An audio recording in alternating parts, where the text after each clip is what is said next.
Started off with a bit, now I got coin. I see where y'all going. Been poppin' since Web 1, hella hoes on Web 2. I was living a dream, now I'm on Web 3. And it is what it seems, topping the pyramid schemes, I'm telling you. I'll sell you a percentage on Nebula. Shout out to Vince, he'll set it up. Surfing on the web and I'm shooting at 3. I've been golden when I got my G. I'm an alien boy from a different planet, yeah. So I got my drink, I'm riding in the 1920s Model T Ford. Call her Era Lord. Call me Levi, playing on the keys, boy. And I'm about to put my gloves on. If I said it, then I meant that. Yeah, I like that one, I'm about to get that. Crash that whip for the drumsticks, whiplash. I'm about to get them all. Are you with that? In a white boat, surrounded by blue. I want one, but I got a cop too. I wanna fly high in the sky, arms out wide, trying to soar from a bird's eye view. I'm on fire, Ricky, Bobby, cracking the pavement, Whitney, Bobby. I'm a Saki bomb, Hiroshima, Nagasaki. Bruce Wayne been a dog, and I keep it 101, cause I'm feeling kinda spotty. You sipping on some rock, and I'm sipping on octane. The only thing around my neck is the blockchain. Now I got coin. I see where y'all going. Been poppin' since Web 1, hella hoes on Web 2. I was living a dream, now I'm on Web 3. And it is what it seems, topping the pyramid schemes, I'm telling you. I'll sell you a percentage on Nebula. Shout out to Vince, he'll set it up. NFT, Twitter, blockchain. Seeing with the ghosts and we ballin' like LeBron James. Crypto. We can make a trade, get the memo. Reviews not falling for the FOMO. Listening to Coffee with Captain. You know we worldwide, they loco. I ain't never gonna stop rapping. Orlando, yeah, we working magic. We rocking Ethereum entities. I just went and caught me a half base. Man, I got a shout out Started to off with a bit, now I got coin. I see where y'all going. Been poppin' since Web 1, hella hoes on Web 2. I was living a dream, now I'm on Web 3. And it is what it seems, topping the pyramid schemes, I'm telling you. I'll sell you a percentage on Nebula. Shout out to Vince, he'll set it up. Freaking the mood to choose one, but they got knowledge to move, son. I'm shocking in shades with my brother in suits. Yeah, them blues is coming. Even though it's hard to pick, eeny, mighty, mo, soda on the mix, no biting lips, it's time to go. Index number 1, no thumbs up, you gotta scroll. Looking at the ghost in studio, it's time to go. Had a helmet on by myself until I met a mask that wanted to have a face off. So I had to bring my chainsaw, full tank of gas in the drive with my brakes off. I'm A1, but a different kind of steak sauce. Welcome to Coffee with Captain, powered by ApeCoin, where we dive into all things crypto, NFTs, Web3, and cutting-edge technology. Remember, nothing here is financial advice. Early-stage tech can be exceptionally volatile and risky. So grab your coffee and join Cap and Steve for today's conversation. Welcome to the future. Welcome to Coffee with Captain GM. Thanks so much for joining us. Appreciate y'all being here. Appreciate those early GMs, Web3 Warhead and Machiavelli over in the YouTube chat. They are grinding for our community member of the month. That's going to come directly from one of our YouTube subs this month. We are, I'd say 1,000, which we do need to get to 1,000 so we can compete with Sunfront. And it's really 500. 500 is the magic mark. It unlocks some fun stuff over there for us. So I promise we won't be shilling YouTube subs forever. But if you haven't yet, I would truly greatly appreciate you heading over to YouTube real quick, hitting that sub button. You'll just get notification for the show, maybe some shorts, but it would be a big help for us to get into that next tier to unlock some of those YouTube features so we can even further level up the show. And as if you were here, you saw Katie, Teacher Katie won our first community member of the month in January. Our February winner is going to be selected from our YouTube subs. Appreciate you all in advance. Speaking of Teacher Katie, I know she's dropping those GMs in the abstract chat before I even headed over there. And sure enough, she's the first GM over there, along with Machiavelli, who's double dipping, and Mel back winning in the X chat, beating everyone with the early GM this morning. I hope everyone's doing okay. Bloody market. It's red mostly across the board, except for my favorite Hyperliquid. That said, if you're looking for a doom and gloom, a bearish space this morning, this coffee will not be one. I'm not saying it's the best time to trade. I don't know where the market goes from here, but I truly mean this when I say I don't know if I've ever been more bullish crypto as an industry than I am now at this very time in February of 2026. It's not lost on me. We'll talk about some of the early title mass exodus, crypto mass exodus rather. There are some people leaving. Some of them have booked their wins and they're moving on and doing their next thing, like generational wins. And that's fine. I don't fault anyone for that. I also see a lot of people counterparts, peers that were very passionate about building here, very passionate about crypto and blockchain tech in general, have simply moved on, some quietly, some loudly moved on to TradFi or equities or metals or prediction markets, and to each their own. I'm not rooting against anyone. I hope them all well. That said, with the death of InfoFi and the crypto creator timeline being cleaned up a little bit, not just from a creator standpoint, I think from a builder standpoint, there's maybe never been a better time now there's been better times to fundraise in crypto, but I don't know if there's ever been a better time to build in crypto. And I'll explain why I feel that way later in the show. I'm not the only one who says this, but I'm definitely in the minority right now in terms of my bullish sentiments towards crypto as an industry. I know there's some things still hanging out there. The House opened a investigation into the $500 million investment into World Liberty Financial. I don't think that stuff going to go away. I do think for all the pro crypto stance and regulation that the current U.S. administration has, it's you could say it's canceled out with some of the black eyes from the meme coins to World Liberty Fi and backroom deals. So we kind of saw this coming. Steve actually was one who was concerned from the jump about, the Trump meme coin and just some of these backroom deals. I would say this, I'm apolitical because of a lot of the shady stuff that goes on, backroom deals included. It didn't just start with crypto. Maybe it's a little more transparent now. Maybe it's more in the public eye because of these open general public ledgers. But I don't think this is new stuff. It's not great for the industry, but if you remove price action, which is very doom and gloom, let me do a quick check-in on fear and greed. Guessing it's even down from yesterday, and we talked about this lags a little bit. Typically, the stock fear and greed is still 42. It actually is up closing yesterday at 40. So heading, I guess, the right direction there. Crypto fear and greed, however, is nearing not all-time lows, but actually, I thought we hit 10. Maybe I thought we hit single digits last year. Yeah. Okay. So November 22nd, a month after 1010, let's call it 5-6 weeks after 1010, fear and greed was 10. It took that. It was pretty much down only for a month following 1010. You can see things were running up. We were doing pretty good. We were actually in greed. I think what is the what's neutral and what's greed? I got to go to the other chart here. Sorry. I will get this. As always, thanks for joining. I'm Cap.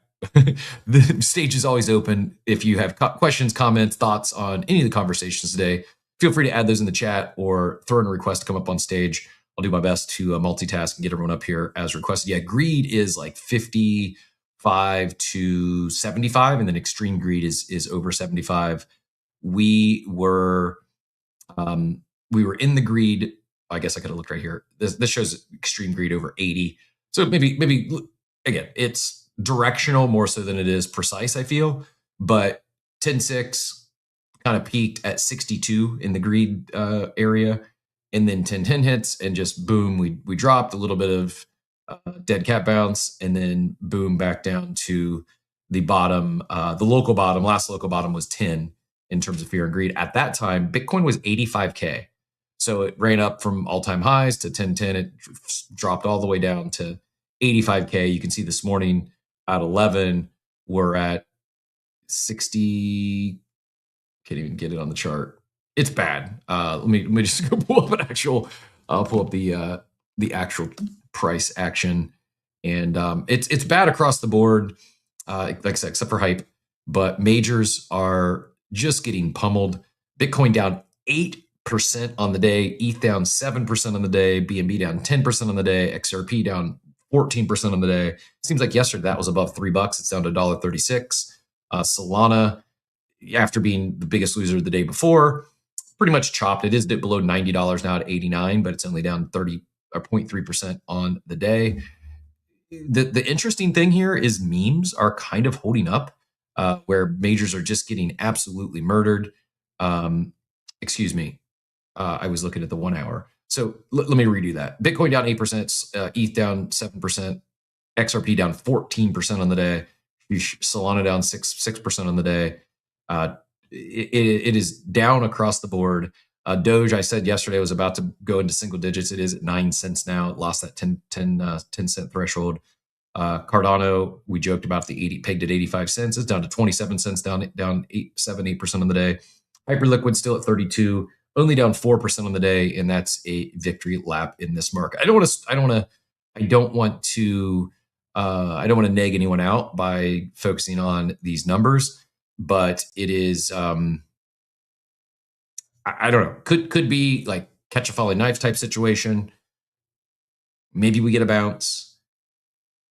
Historically, when fear and greed gets this fearful, when we get these sort of massive sell-offs, you buy dips and you sell rips. I'm not saying buy any dips today. This is very well could be catch a falling knife. The overall crypto market cap down 7.69% on the day. And we'll get more in like the business and where opportunities lie here in a bit. But just wanted to get that out of the way before we got into the fun stuff, is why the market, or where the market is at. And then we'll talk about maybe how to play this. And sometimes playing it isn't always making a trade, but observing and finding things that you can participate in. Sans capital, whether you're building yourself or you are just participating. On the NFT front, if you look at USD, most things are probably down as well, with ETH getting hammered. But there is some shining, some good stories. Some of the teams that have been winning over the past year continue to win. In particular, Good Vibes Club up 7% on the day. Like, I don't care if ETH's down. Like, in a day like this where you're seeing just like, I haven't even seen the liquidation numbers. I'm sure there was hundreds of millions liquidated in the last 24 hours. Once again, when you're seeing those sort of liquidations, most things go down. And to see an NFT collection, this is an all-time high. Has Good Vibes Club hit 1 ETH yet, or is 0.91? This might be an all-time high, up 7% on the day. And I think it just further confirms how they're building, the community they built, the collector base they're building.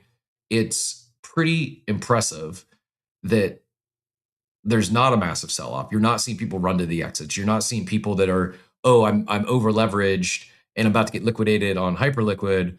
I need to go move some cash around. Therefore, I'm going to liquidate my further risk on assets like NFTs. You're just not seeing that. Did some people sell? Sure, but to be up 7% on a day like this is certainly noteworthy. Mutants up 3%, Apes up 1%, Pingus, Pudgies are flat. Again, this is an ETH term, so yes, US dollars, most everything is down, but you are seeing some wins in pockets, and I think it is, even MFers up 5% on the day. I think some of these that have built a community of collectors and brand ambassadors over short-term traders and flippers, I think not only are winning right now, I think there's a reason you could build a thesis as to why they could continue to win, continue to grow slowly during a market that is just getting hammered, and potentially see, some really nice price action if we actually do return to a bull at some point. That's it. Let me flip the title here on Spaces, and then we'll dive into some of these other news items. But it's not just crypto. Stocks also getting hammered, and we talked about. We've been talking about AI. I think the help me. Did we talk about the Claude commercials yesterday, or was that after the show when those came out? I'll go pull them up if so. We probably won't watch them in detail, but I think the AI wars continue, and not only is it AI wars in terms of the large, the LLMs going toe to toe against each other. It's also having an impact, I believe, on tech stocks. Traditional equities are. There was a Bloomberg article, massive sell off on several of those. The SaaS apocalypse, if you will. And, we did talk about ephemeral software. I know we went down that conversation. I just can't remember if the ChatGPT dunking I know we didn't talk about Sam Altman's response. I thought it was Steve, who's more of a PR expert than me. He thought it was fine. I think it was kind of a self-own. I think it shows fear. I think it shows lack of confidence. And I've become not a Sam Altman fan.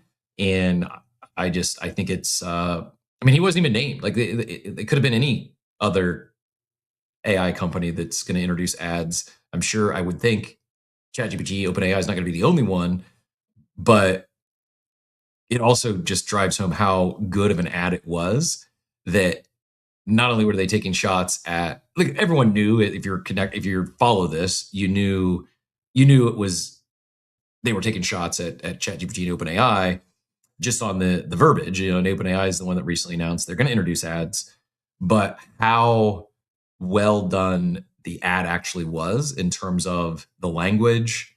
It sounded like something you'd hear almost verbatim conversation with ChatGPT. Even the cadence, how there'd be a slight delay and how it'd respond, like, they nailed it. And while Sam came out and said, it was funny, but I don't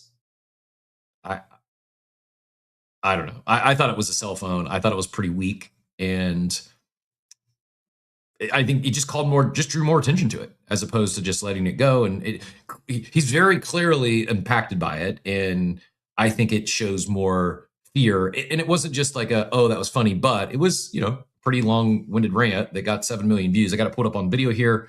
I will read a little bit, maybe paraphrase the end for those listening in and don't have video pulled up. If you are looking for video, you can go find the X chat or the X video stream, as well as Abstract and YouTube are pinned up top. And quick reminder, if you're heading over to YouTube, hit that subscription button while you're over there. Sam said this: first, the good part of the Anthropic ads, they are funny, and I laughed. But I wonder why Anthropic would go for something so clearly dishonest. Our most important principle for ads says that we won't do exactly this. We would obviously never run ads in the way Anthropic depicts them. We are not stupid, and we know our users would reject that. I guess it's on brand for Anthropic doublespeak to use deceptive ads to critique theoretical deceptive ads that aren't real, but a Super Bowl ad is not where I would expect it. More importantly, we believe everyone deserves to use AI and are committed to free access because we believe access creates agency. More Texans, shout out Hizzy, use ChatGPT for free than total people use Claude in the US. That's changing. I wish there was, if there's a prediction marker on that, I would bet that is flipped probably shortly following the Super Bowl. There's a lot of people. The only reason that is the case, I believe, is most quote unquote normies aren't even aware of Anthropic or Claude yet. ChatGPT was first, and it's very normal for tech adoption. There was a time, I'm old enough to remember, when BlackBerry had won the smartphone race. It was over. Like, who would even be silly enough to compete against BlackBerry? That's every business executive in the world's carrying a BlackBerry. Like, BlackBerry won. It's game over. Now I challenge all of you to go try to find someone using a BlackBerry today. Except I see, like, Girl in the Verse. There's probably some of you in Canada that could probably walk. If you're close to Waterloo, you could probably go on the streets and find someone still rocking a BlackBerry. But in the US, I think you'd be hard pressed, as most parts of the country. Anyways, I digress. Back to Sam's post here. We have a differently shaped problem than they do. If you want to pay for ChatGPT Plus or Pro, we don't show you ads. So let me ask you this. I still do have it's just the $20 subscription, but I still have the paid version of ChatGPT. I've never seen an ad in there. Are ads already on in the free version? Does anyone use free version of ChatGPT? And if so, are you getting served ads today? And how are you getting them served? I would be curious to know that. Oxy's joining us, maybe fill in some gaps here. Sam goes on to say, Anthropic serves an expensive product to rich people. Okay. Yes, there's a $200 Pro subscription, which is the same as ChatGPT's Pro subscription, but you can also access it for free. And most people, if they're not using it for Google searches, but actually using it to do things, the free version it's a good start. I don't think it's exclusively for rich people. So if everyone's talking about being untruthful and doublespeak.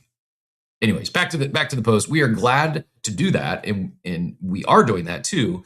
but we also feel strongly that we need to bring AI to billions of people who can't pay for subscriptions. Maybe even more importantly, Anthropic wants to control what people do with AI. They block companies they don't like from using their coding product, including us. Then they write the rules themselves for what people can and can't use AI for. And now they also want to tell other companies what their business model can be. Like, he's making a lot of inferences here and assumptions that, dude, it was a joke. It was a joke ad. Like, and they nailed it. You could laugh, and if you're going to take shots at them for taking shots at you, it's like you're stooping to their level, if I'm reading this correctly. Anyways, we're committed to a broad democratic decision making. In addition to access, we're also committed to building the most resilient ecosystem for advanced AI. We care a great deal about safe, broadly beneficial AGI, and we know the only way to get there is to work with the world to prepare. One authoritarian company won't get us there on their own. To say nothing of the other obvious risks, it's a dark path. As for the Super Bowl ad, it's about builders. As for our Super Bowl ad, it's about builders and how anyone can build anything. We are enjoying watching so many people switch to Codex. There have been 500,000 app downloads since launch on Monday. And we think builders are really going to love what's coming in the next few weeks. I believe Codex is going to win. We will continue to work hard to make even more intelligence available for lower and lower prices to our users. This time belongs to the builders, not the people who want to control them. Again, I think it was just a poorly worded response to something that didn't necessarily need a response, but I'm also not the CEO of one of the largest AI companies in the world. I'll pin this up top for anyone who wants to follow up with it. I'll bring Oxy in here in a second, and I'll also grab the original. I don't often agree with Nikita. I'm just seeing this for the first time. I wholeheartedly agree. This was my like removing everything from removing all the details, removing ChatGPT and Claude and how I might feel about the LLMs. Nikita nails it. Comms advice: never respond to playful humor with an essay. Just say, "Damn, they cooked this," or make a joke about them and move on. Like, that's the whole point. Is it was a joke. It was a joke ad, and they landed the joke. And by responding like this, it's like it's like no one's reading this whole thing. They're like, "Oh man, Sam just got owned." Like he said it was funny. Everyone else laughed, and now we're also laughing at you for trying to create some serious essay in response to a joke that they didn't even name your company, by the way. Autism Capital says it's a funny ad. You should have just rolled with it. Your tweet should have just said the Anthropic ads are funny, and I laughed and said it's Cope. And then Zach XBT says Scam Altman. So you can see the comments mostly as I'm scanning. I'm scanning. I'll leave you to read the rest here. The only one that gets serious is FFE, who says, "Why are you adding ads? What could possibly be the reason for this?" Austin says, "Somewhat insensitive." I love how where the X-Algo works is it absolutely prioritizes crypto Twitter in the comments, at least for me.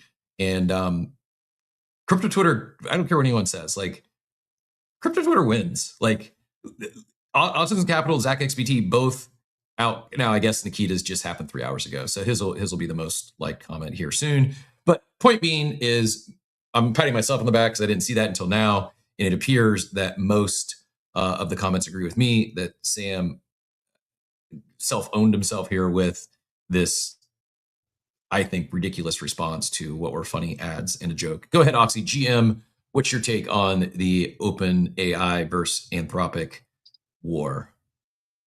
Yeah, good morning. So not like, obviously not defending OpenAI at all. But I use both of them. And I think we're kind of getting to this point where these AI companies are leaving the customer acquisition phase, and they're starting to get into the phase where they're like, shit, okay, now we need to start making some money. Yep. And as everyone knows, it's incredibly expensive to, develop these models, maintain them.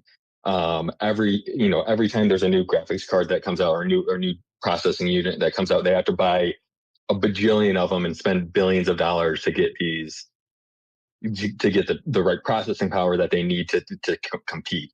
So I think there is something there where a free model And then honestly, a $20 a month model does not feel like it's sustainable for any company, whether it's Anthropic, OpenAI, or Google, anyone like that, based on how much money that they have to spend to keep these to keep these things up and running and going. So I think this is probably just the tip of the iceberg. I know Anthropic's clowning on them and whatnot, but there is something there to where I think at a certain point it's going to become unsustainable to allow all these people to use these models for free. And even I think the spending $20 a month on something so incredibly powerful and it isn't realistic. I mean, we can't see into the financials of OpenAI and Anthropic. I think they're making a ton of money. OpenAI is definitely losing money right now. I think that's 100%. I think Claude is actually doing well. And I think part of this, the unspoken, I think it's kind of a flex that they're doing fine financially by saying, hey, we don't need ads. Oh, by the way, we're running Super Bowl commercials, which aren't free. And yes, I agree. It's not sustainable to have a free or $20 product, but the power users in the enterprise, that's why I think going to pay the bills. If just play this out, let's say there is an actual SaaS apocalypse and so many of these SaaS, you and I might think I'm not saying you, I'm not insulting your intelligence or what you do for a living. But your average person might use, you may or may not have a DocuSign subscription. You may or may not have an Adobe subscription. You may be paying for Office 365, but it's probably minimal. Most individual users might have $100 in tech subscriptions and software subscriptions, not counting any sort of content like Netflix or YouTube, etc. Just software. In the enterprise world, though, vastly different. Even small, medium businesses are probably spending 6 figures on software subscriptions and license. It always blew my mind how expensive it was. If you've ever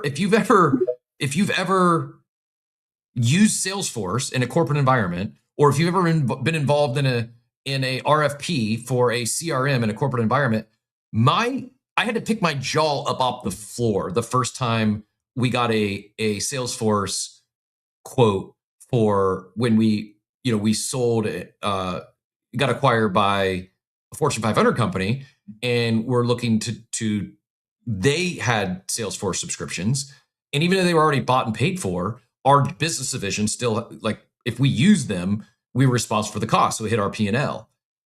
It blew my mind. And I should have known this, but it's basic seat is $1,500 for a freaking CRM, which, Von Front and I tried to add you, but it looks like we're having some connection issues. We'll try again here. There we go.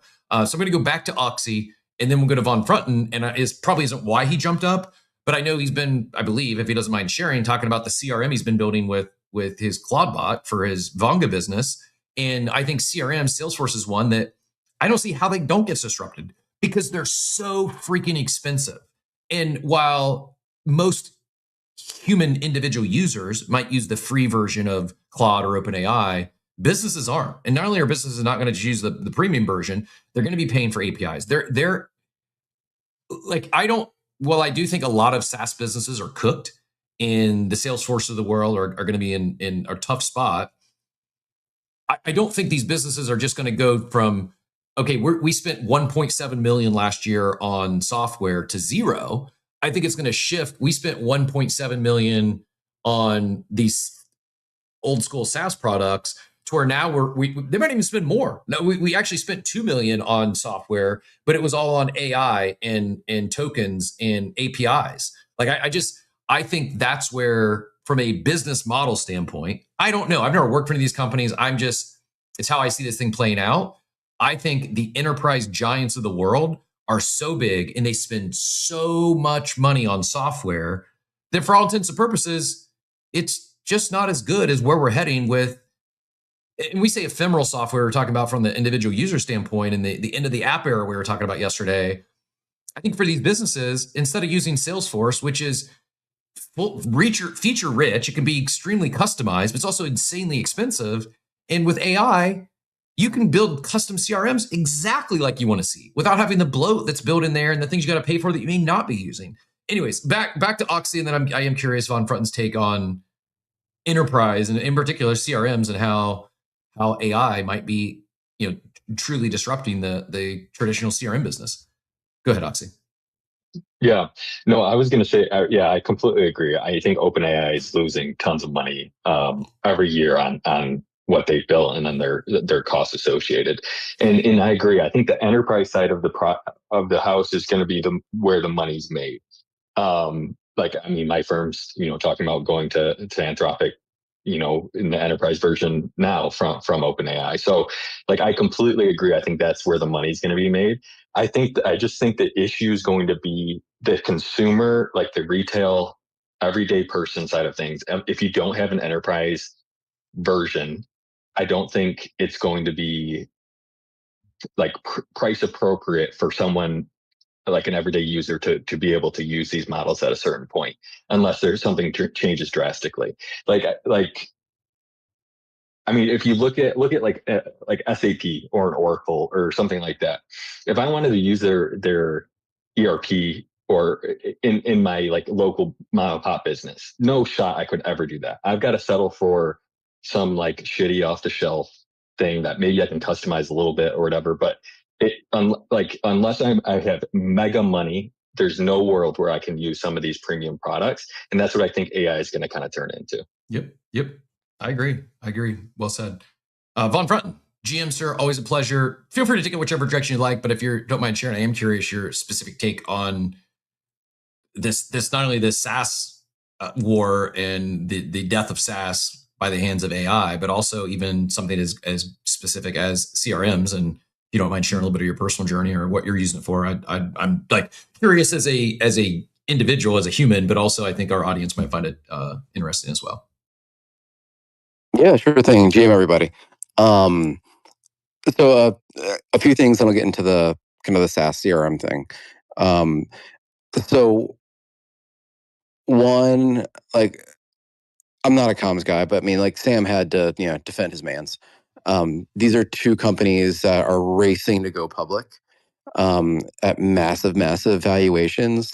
I think this is the first blow of what will be a 11-month slog between now and the end of the year between these two companies, because they're both trying to go public. They are both trying to raise a ridiculous amount of money, and so they both have to be seen as the leader to get to the valuations that they need.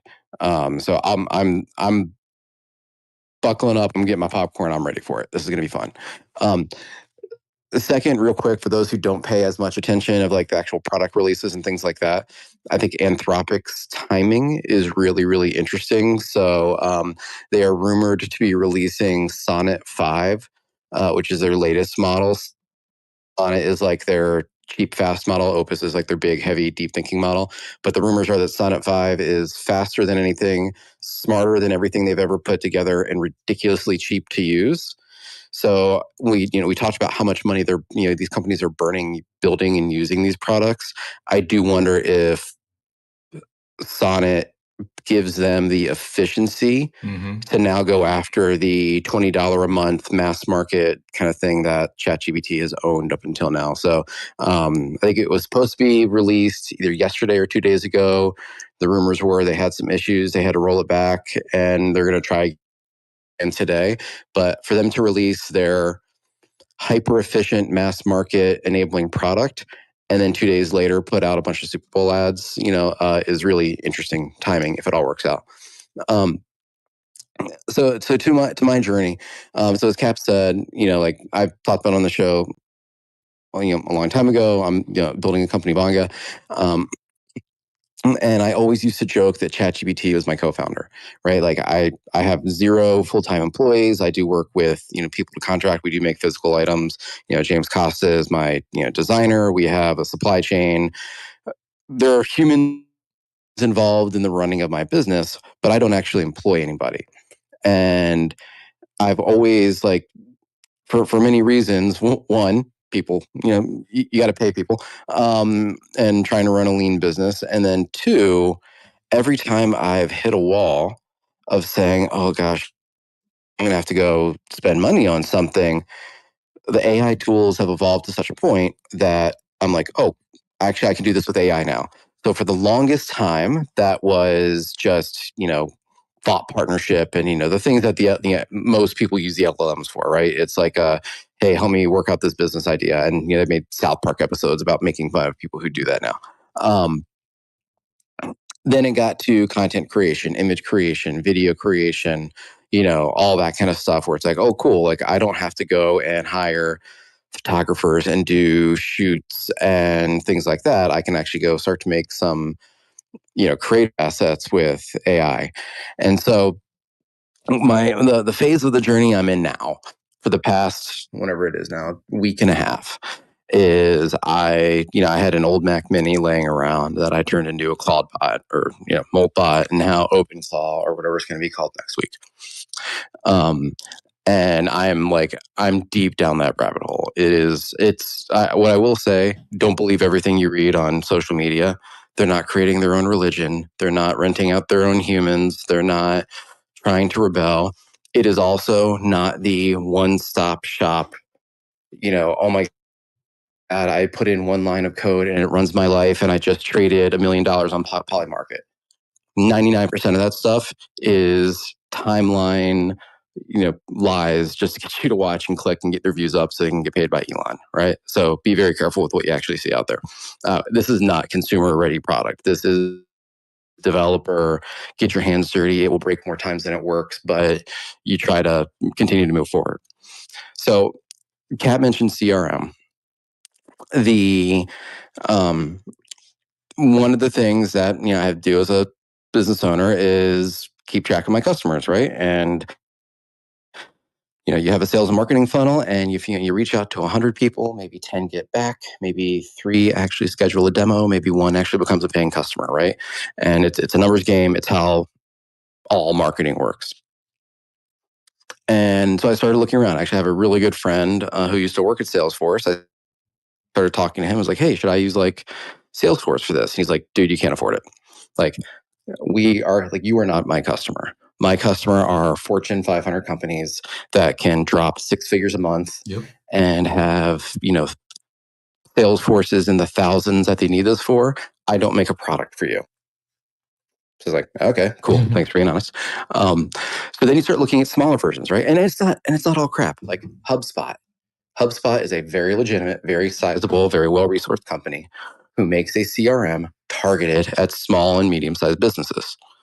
So I started looking into that. And they've got some free tiers. They've got some $20 a month tiers. It's not horrible, but they probably have 100 features in their system that you have to learn and set it up in the way that they want you to learn and set it up.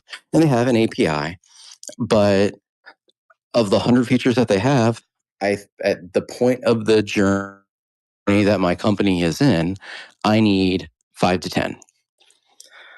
So I basically, one of the first things that I asked my, Cloud bot to do, after I had it kind of, overhaul some stuff on my website is, hey, I need a CRM. I need to find a way to research customers to reach out to. I need a way to track my interactions with them. And, I'm going to need to be able to analyze what works and what doesn't as this thing continues to go forward. What can you do? And it maybe took 2 or 3 times to get it to a working spot. But now I have a custom CRM. I have a web dashboard that it, shows me if I want to kind of work with it in that way. I can just talk to my bot through Telegram. It's one of the cool things about CloudBot. You can talk to it through Slack, Discord, Telegram, WhatsApp, text, whatever. And I just ask it questions. And I said, hey, I need to go find 10 more customers to reach out to today because, you don't want to get nerfed by LinkedIn and look at spammy. And it'll say, cool, I did research. I found these 10 customers. Here's what they are. Here's a custom message for them based on some recent news articles about what they're doing. It does all that, right? To my knowledge, the HubSpots and the Salesforces of the world and everything has AI built into it. Don't do that. Yep. So I did it. It cost me, a partial usage of my Claude subscription, and it does exactly what I need it to do. So I think Salesforce is going to be fine in the short term because Fortune 500 companies aren't going to set up Claude bots. They need something that is much more enterprise scale. But I do think that the HubSpots of the world, the people who are targeting me as a customer, are in a lot of trouble because I can take a week and a half and build exactly what I need for a lot cheaper than to pay for something that's kind of what I need. Oh, by the way, even if you pay for the HubSpot, I may have played around with HubSpot. I never used it, actually deployed it. But every other CRM Salesforce included, every CRM I've used, you're going to spend a week just setting it up and customizing it to getting what you want anyways. Like I've never found a CRM that's just plug and play. You open it up and it works perfectly, and they're either way bloated and they have way too many fields and features and steps in the sales process that you never use, or you got to add all that stuff in, and you're probably going to spend about the same amount of time customizing any of the CRMs in the marketplace today when you could build your own for next to nothing using AI. It's just like, and I do agree, like probably the most successful and susceptible. I can't speak. This is going to susceptible in the short term are the HubSpots of the world. Those that are targeting solopreneurs, small, medium businesses. But I also think it's only a matter of time before I think it'll actually be either Claude, Anthropic, OpenAI, Google, someone will build these sorts of products or the ability for enterprise to spin up these sort of products. And that'll just be part of their, as I mentioned, they will, maybe it saves them a little bit of money, but it's just going to be better. Or there'll be some entrepreneur like yourself that builds something for their own use. And then they see this, wow, this is a pretty large market. HubSpot did how many billions in revenue last year? If I can just go get 10% of that, I'm in business. I think this sort of stuff, while could someone do it on their own, what Von Front did? Yeah. And real quick flyover on, because I mentioned the cost of stuff coming down. I too am excited for Sonnet. It's not just the tokens and how efficient it's going to be. Hardware costs are coming down as well. As the models become more efficient, I know RAM and GPUs are still extremely expensive. But here I saw this earlier today where Tin Yang, I'll pin this up top. He, instead of getting a Mac Mini, $500-600, he just pulled 3 old Android phones out of his desk drawer and linked them together. Now, do you need some technical know-withal to be able to do this? Sure, but he's running CloudBot 24/7 off of 3 old Android phones. And he says almost zero cost because they were his. If you don't have the old Android phones, you would have to go buy them you could probably buy 3 of them for less than $100. It would get the job done. I joked, I kid you not, I gave away literally hundreds of old Android phones I had in a box from my reign in the repair/pre-owned business just months ago. Kind of regretting that move now, but I digress. Von Front, go ahead and get back in here. Yeah, no, I think hardware is going to come down. I mean, the fact that we even started at Mac Mini and not at like a server, exactly, your own dedicated server is pretty impressive. And it's only going to go down from there, right? Somebody will find a market here, and whether it's right now, again, we're in hobbyist world, right? I had an old Mac Mini, I had some old Android phones, I had some old cheap stuff. Let me go tinker around and see how it works, and it breaks a lot. But boy, this is fun to experiment, right? We're in that mode right now. You're already seeing companies in China selling prefabbed, Mac Mini like hardwares, on Temu or whatever that are cheaper than the $500, right? Somebody's going to find a market. They'll keep undercutting. Hardware is going to come down. It's tales old as time, right? I do say the market that I'm really interested in, and I put this on the back burner because I'm, I can't walk and chew gum at the same time. So I'm going to build one company and not try to build 5 at the same time. But a friend of mine is actually doing this. So he's a freelance designer, right? So he does UX UI design, has worked for huge companies, startups, Salesforce, all things like that.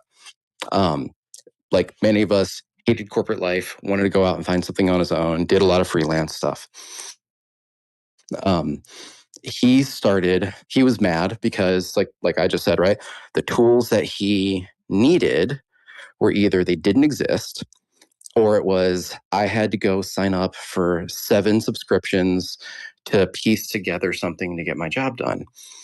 So he started building these little tools for himself just to make his life easy, right? Um, then he started putting it out there on LinkedIn just as like a service to fellow designers. Like, hey, here's something it does. It's a tool. It does exactly one thing. But if you ever need this one thing, I put it out there. It's free. Here's the website. Go, right? And so he started getting traction in this space. So now he has a company that he's basically saying, hey, if you need I'll come and you can come use my tools. I don't think he's charging yet. So he has a portfolio of like a dozen or so of these little one-purpose tools that are out there for designers. And what that's doing is 2 things. 1, he's developing his own little following community of designers. 2, he's getting the attention of other companies now that want to bring him in and do like, hey, we don't want to pay for all this enterprise software. We don't have the know-how or the people, right? I'm at least technically able to tinker in this space. I'm no dev, but I knew my way enough around CloudBot and Mac Mini. But there are people that have zero skill, and it scares the crap out of them to even touch this stuff, right? Yep. So he's going to come in, and he says, like, I'll start work Monday. I will deliver you the app by Friday. And he has a scale that he charges, and that's what he does. So he's building an entire little ecosystem and business off of, I'll just come in and build your ephemeral software, right? You don't need to hire me full time. You don't need an IT department. It's going to do the one thing, and then I'm out. And hey, if you 2 weeks later, 2 months later, you want a second thing built, you got my number. Give me a call. So these are the things this is why I think the HubSpots and things like that of the world are going to be cooked. Not because everybody's going to get their own CloudBot and build their own stuff, but because there is going to be a market for the people who do know how to do this to go out there and undercut the Salesforces and the HubSpots of the world like crazy by building really specific software for people. 100%. And I don't think I finished my thought earlier, but that's exactly where I was going to go with it is not everyone. In fact, most small business owners, most entrepreneurs won't want to mess around with this. They would rather, I think, especially those that think of like your average plumber or electrician or HVAC company.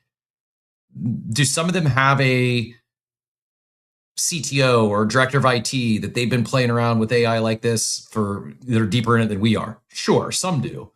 Most, if they don't have that person on their team, I think they're much more likely to go the route you just said, pay someone to come in and help them set up, build them something custom, and keep them on retainer. In fact, has anyone done this yet? There's got to be there's like a fractional CFO and like these C-level positions that most small medium businesses don't necessarily have early on, and so they CFO, director of IT, they outsource it, and that person becomes a retainer. Have we seen yet fractional head of AI? Have we seen someone that's the AI guru that instead of going and working for a company, these small medium businesses are just clients and they go in exactly like you just described? Is anyone I gotta imagine if no one's built a scaled a business, there has to be some in the wild, and I think this is this is going to be an emerging market. I'm near certain that when we say it's not talking about how to win crypto and otherwise, if you're in an industry where you're concerned that AI could eliminate your role or what you do for a profession, how is AI going to eliminate that? And maybe you're the one that does it. You're the one that helps build it. And then now you go from working for someone else to you're the one that's helping all these other businesses get set up and replace your peers across the industry. Are you aware of any director of AI in a box or fractionalized chief AI officer? I haven't seen any at scale. I have to imagine they exist. Are you aware of any, Von Frutton? Not the fractional one. I mean, most big companies now have a very senior level head of AI. Big, but I'm talking your full-time executive position. I haven't seen the fractional ones. There's a ton of consultants out there, right? And so I think it'll evolve, right? So it'll go from, hey, I know something and can tell you how to do something, even though I can't do it. You still have to go hire people, but I can help you integrate AI into your systems, right? And that's probably what's the past 2 years have been. It's probably what led to all these, the hiring of a chief AI officer, because some consultant came in and said, here's how I can use AI. And by the way, you're going to need somebody to babysit this. You need to go hire a very expensive person to do it. I think I agree. I think there will be a market for that, right? And again, the Coca-Colas of the world, the giant companies of the world will not go down this route. They need stability. They need people. They need security, that their stuff's going to be running 24/7, 365. But a lot of the smaller ones, a lot of the ones that are like AI curious or have a really good use case for it, but not the funds, there's a market to service that entire place. And like, look, is it going to be a $500 billion valuation company like Anthropic and OpenAI? No.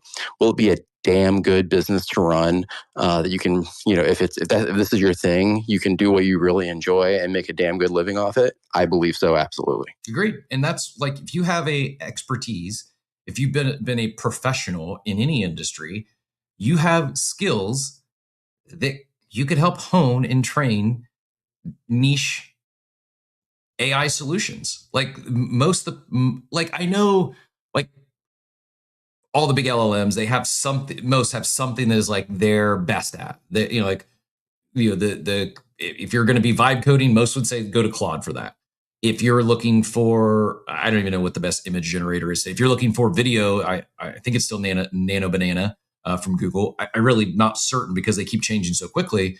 But from a niche industry specialization, I think the knowledge base that you have could really help fine tune localized models, custom solutions. And yeah, I think while large enterprise, they already have chief of AIs, most probably will or will be adding it this year.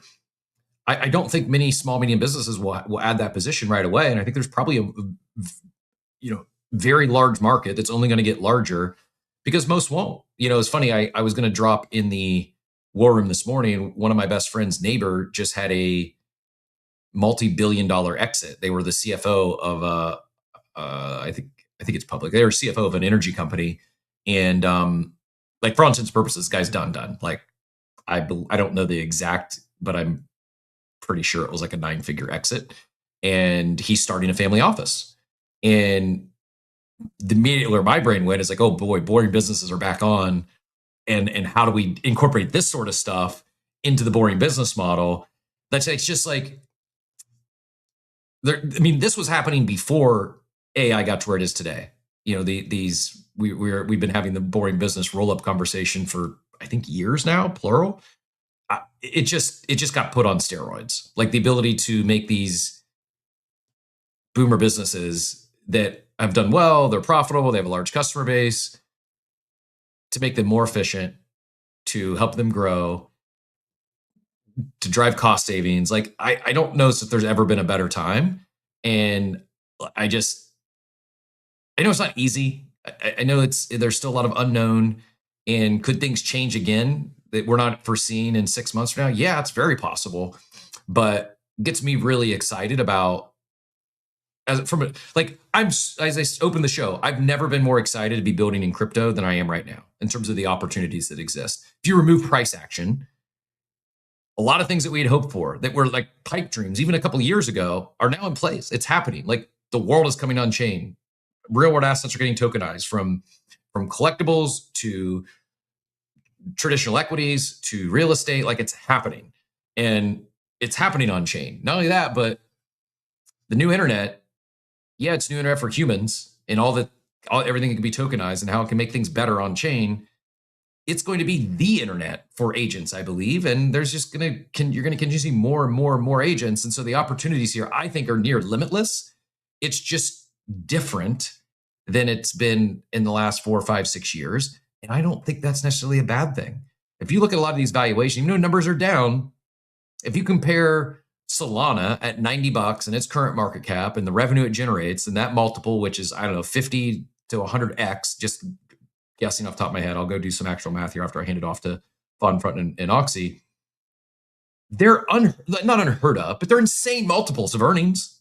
Like everything is overinflated. Even after this massive sell-off, you could maybe make the argument like Bitcoin is a store of value in digital gold. It's not overpriced, but everything that's actually generates revenue, it's really hard to justify even its current valuation based on the revenue it generates.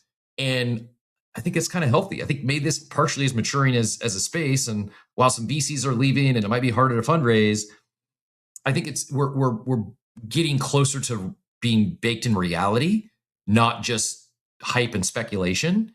And I think that's a good thing. I think a lot of the scammers, grifters, I said tourists earlier, but I think those that are just purely here for short-term financial gain, doing some copy pasta stuff, it's not just L2s. They're not going to be able to pull that off anymore. I just think that you're going to have to build meaningful stuff. You're going to have to, before you have $1 billion valuation, you're going to have to find product market fit and start generating some real revenues. Whether we talk about equity, those tokens, tying to equity or not, I know that's tugging on Oxy's heartstrings with that one as well. I just think that it's all still overpriced, mostly if you're comparing it to traditional businesses and how they're often valued on some sort of multiple of earnings. It's off the charts, most of them. So again, back to the more of the AI conversation, but I think this all does dovetail well together, and enjoying the chat. Looking forward to there's like one other. I'm going to go back. We hit on the CyberKongz Death Star yesterday. I misunderstood what it was. I now understand what it is. I think it's awful. I think it's blur farming on steroids, and I hope the space does not. I hope it's DOA. I hope it does not even take off at all, because if so, it could be really bad for NFTs. But I'll get to that later. Let's stick with this AI conversation now. Hopeful Soul Ads. I was just talking to a friend about this exact thing last night. She does software development. Dobbins also in the chat mentioned something similar. I have an engineer friends who work with Claude at their company, having them Claude code something, then rechecked by another AI, then shipped, was complaining on IG yesterday. So interesting. And I think to that point, I don't think everyone is going to love this change. Most people don't like change. They certainly don't like change if they think it's going to take their job. Again, call me the delusional optimist if you want. I don't care. I think when there's blood in the water, when there's people are fearful of change, in my life, in my professional career, that's when I've had the biggest wins, is when other people are. I built my first business. I pulled the open sign on November 17th of 2008. 2008 was not an ideal time, and the following financial crisis was not a good time to leave a cushy corporate gig and go into business for yourself. It was not. But where most of my peers that were way ahead of me in that business were freaking out and concerned about the economy and what the hell was going to happen, I just put my head down and worked and did what I could control. And we opened up 10 stores in our first year. Fastest growing company in the company's 30-year history from a franchise standpoint, because I was just worried about, I was looking a little bit ahead. In that case, again, dating myself here, but I thought smartphones were going to change everything. At the time, like Verizon customers, like a 3% smartphone take rate, and 97% of those were BlackBerries. I just this is going to change. And it did. I could have been wrong, but I ran really hard at a thesis that I thought I'd be right, and turned out it was right. I think we might be wrong on this. Maybe Salesforce, they figure out their own AI solution and they're better than anything else out there, and they have a banner year next year. Same thing with HubSpot. That's in the range of outcomes. I just don't think it's likely. And I think the opportunities exist because a lot of people are freaking out right now. A lot of people in crypto are freaking out because price goes down. Find me the meme of, first time, on the news, the I don't even know what movie that's from, but you probably don't know what I'm talking about. Let's do this. We'll go Oxy, and then back to Vonfront. Actually, go Vonfront for response, and we'll go back to Oxy, and remind me Oxy on the I guess if you want to hit on the token thing, the equity side, you can, but continue just, the AI combo wherever you'd like to take it. Go ahead, Vonfront. Thanks. And I'll be brief because I got to hop off, so I'll switch to listening after this. But what I will. Ooh. So I can you hear me? Yeah, we got you. Sorry. It's okay. Yeah. So this is a no way paid shill. This is actually a service I pay for, but there's a free version. If what I talked about sounds interesting, or you're like, boy, I wish I could find a way. Yeah, it's like I think you should leave me. Like, I wish there was just a way I could make some money off this. And you're wanting to know, hey, how can you use AI, things like that. There's a website. It's called ideabrowser.com. And there's like a free email newsletter you can sign up. And all it is every day they have it's all AI driven, that it goes and says, hey, here is usually a boring business idea that one to a few people can launch. They do all the research. They give you all the prompts. Here's how to set up the web. Here's the prompt to set up the website. Here's the prompt to set up the email funnel. Here's the prompt to set up social media. Right? They give it all to you. They are crazy boring business type ideas, right? It is helping plumbers with billing. It is doing all these things. But if you are interested in like tinkering and doing these things, I recommend you check it out. You can, if you don't like it, unsubscribe from the email. But I have found value in it because it helps me. I've done exactly zero of the things it suggests, but it does help me think of use cases for building and using AI that I hadn't thought of before. So if you're sitting here wondering, how could I use AI to go build a business? I recommend giving it a look. Ideabrowser.com and seeing if any of those things hit. So again, not a paid shill, just a tool that I found value in, wanted to share. Mesh was asking, what's the site again? It's ideabrowser.com, ideabrowser.com. I'll see if I can go find an actual link and pin it up top. But again, I just like, you can probably tell, like, I'm genuinely excited and my brain is racing. I don't really feel that I'm falling behind, but I have an extreme sense of urgency to not fall behind. And we can say, hey, the world's going to change very, very fast over the next 6 to 12 months. And then we're going to be 6 to 12 months out and we're going to be in that changed world. I don't think we've hit that actual tipping point yet, but most people probably won't realize it's here until after it's here. And then you're probably in catch-up mode. Like this, even the concepts we've talked about today, I would be surprised, fast forward 6, 12 months, like there's probably multiple chief of AI in a box or fractionalized chief AI officer that's supporting small, medium businesses for this exact sort of stuff. And it's going to happen fast. It's going to happen fast, because AI's evolution is almost unheard of. I saw another chart I'll go pull up here in a second about how why it's, to give you an idea of how fast it's moving relative to other technologies and hitting critical mass and mass adoption. It's the rate of its evolution, how quickly it's getting better, combined with how quickly it's getting adopted. And then you add in the societal changes it's driving. It's just, I don't think most are prepared for how different our world's going to look in the very near future. Go ahead, Oxy. Yeah, I do. So I wanted to come back on the needing someone like a fractional AI. Like, I think, or head of AI or whatever. I think there's probably going to be a world where that's a real thing. But I also think there's going to be, like, AI is just so powerful for people that are curious. And obviously there's going to be a lot of people that aren't curious. But like, if I had to look at my company, for instance, like my leadership and like the people around me are so curious about tech. I mean, we're all in crypto, so we have to care about this kind of thing.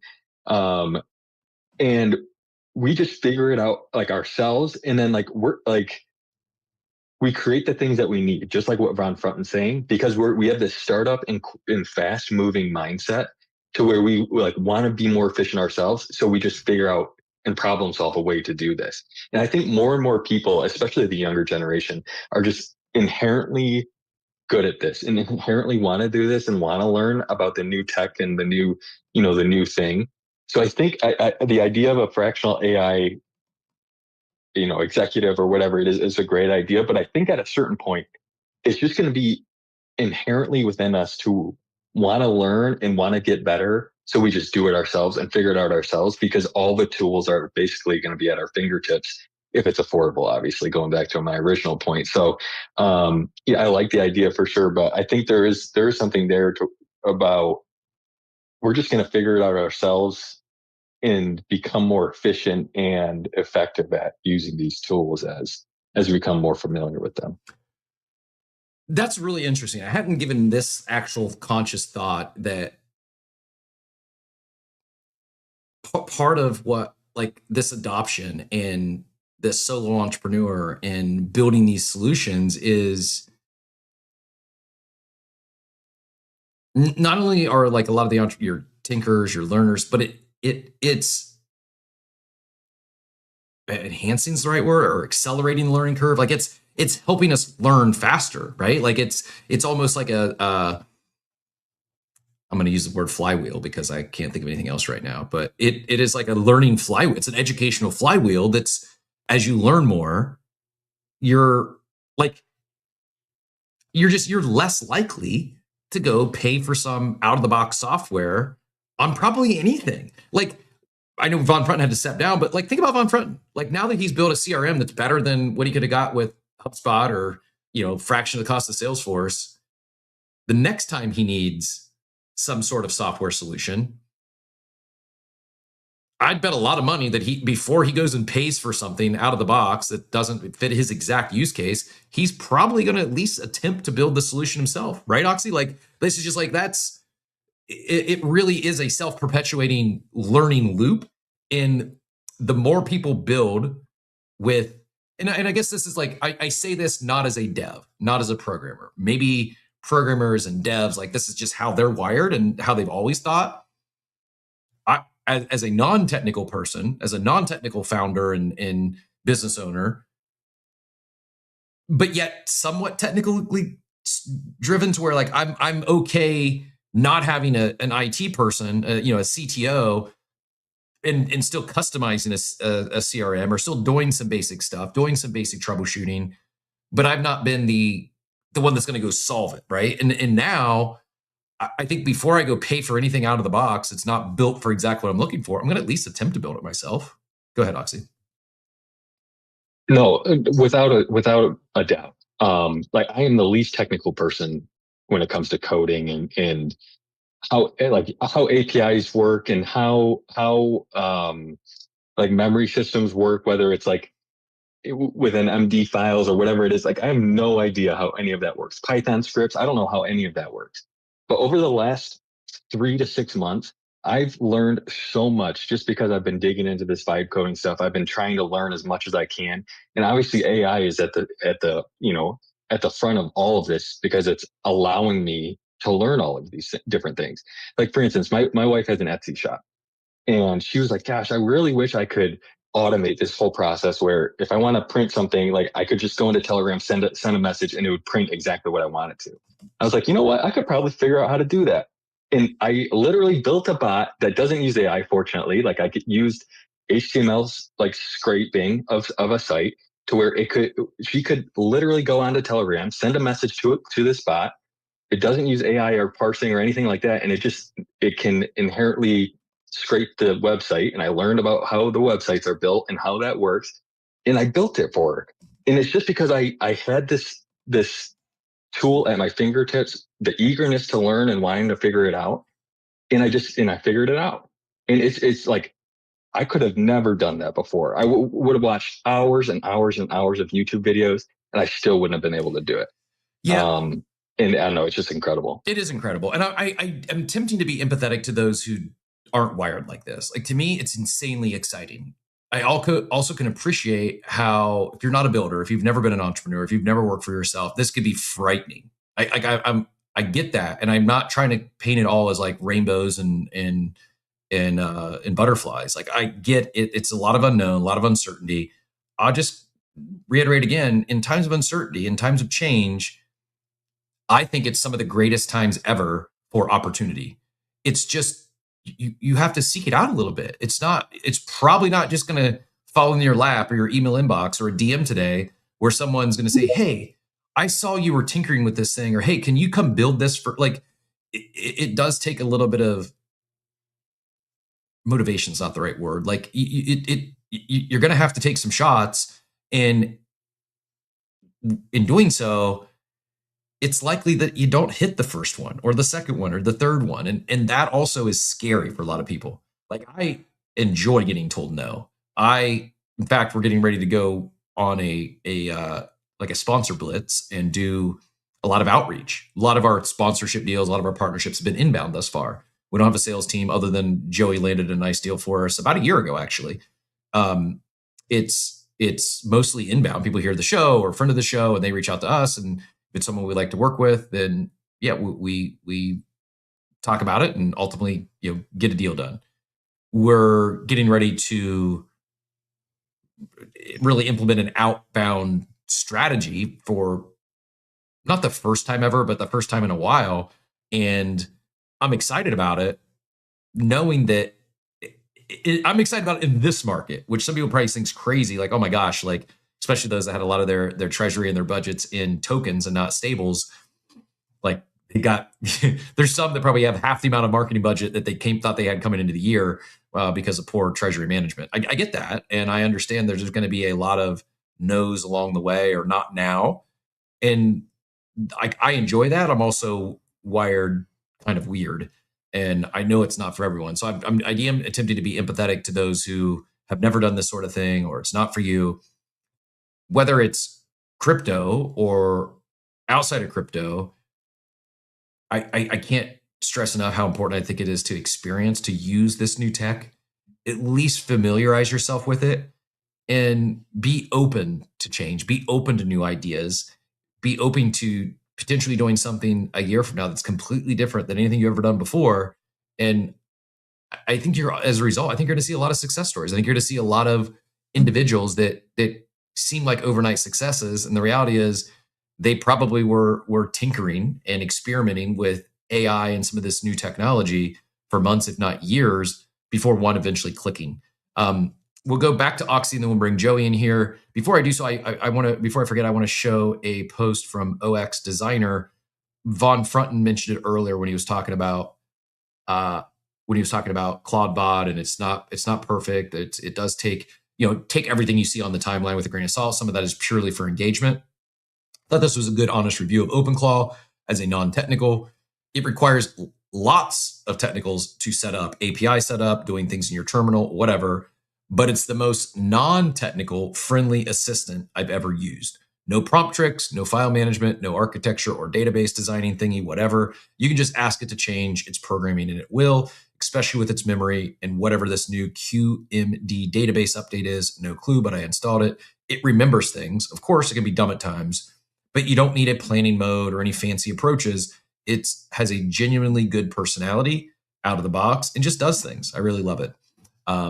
So I think that's the other thing too, is don't be scared of it. Just get it. Like you can't, I mean, especially if you're doing CloudBot or something like OpenClaw, you start with a new machine. Don't put it on your primary device. Don't log in with your bank account or your emails. Like start with a fresh email specifically for the agent. Start with a fresh computer or a couple of Android phones, but you can't break it. Like you can always start over. Just get in an experiment. Start using it.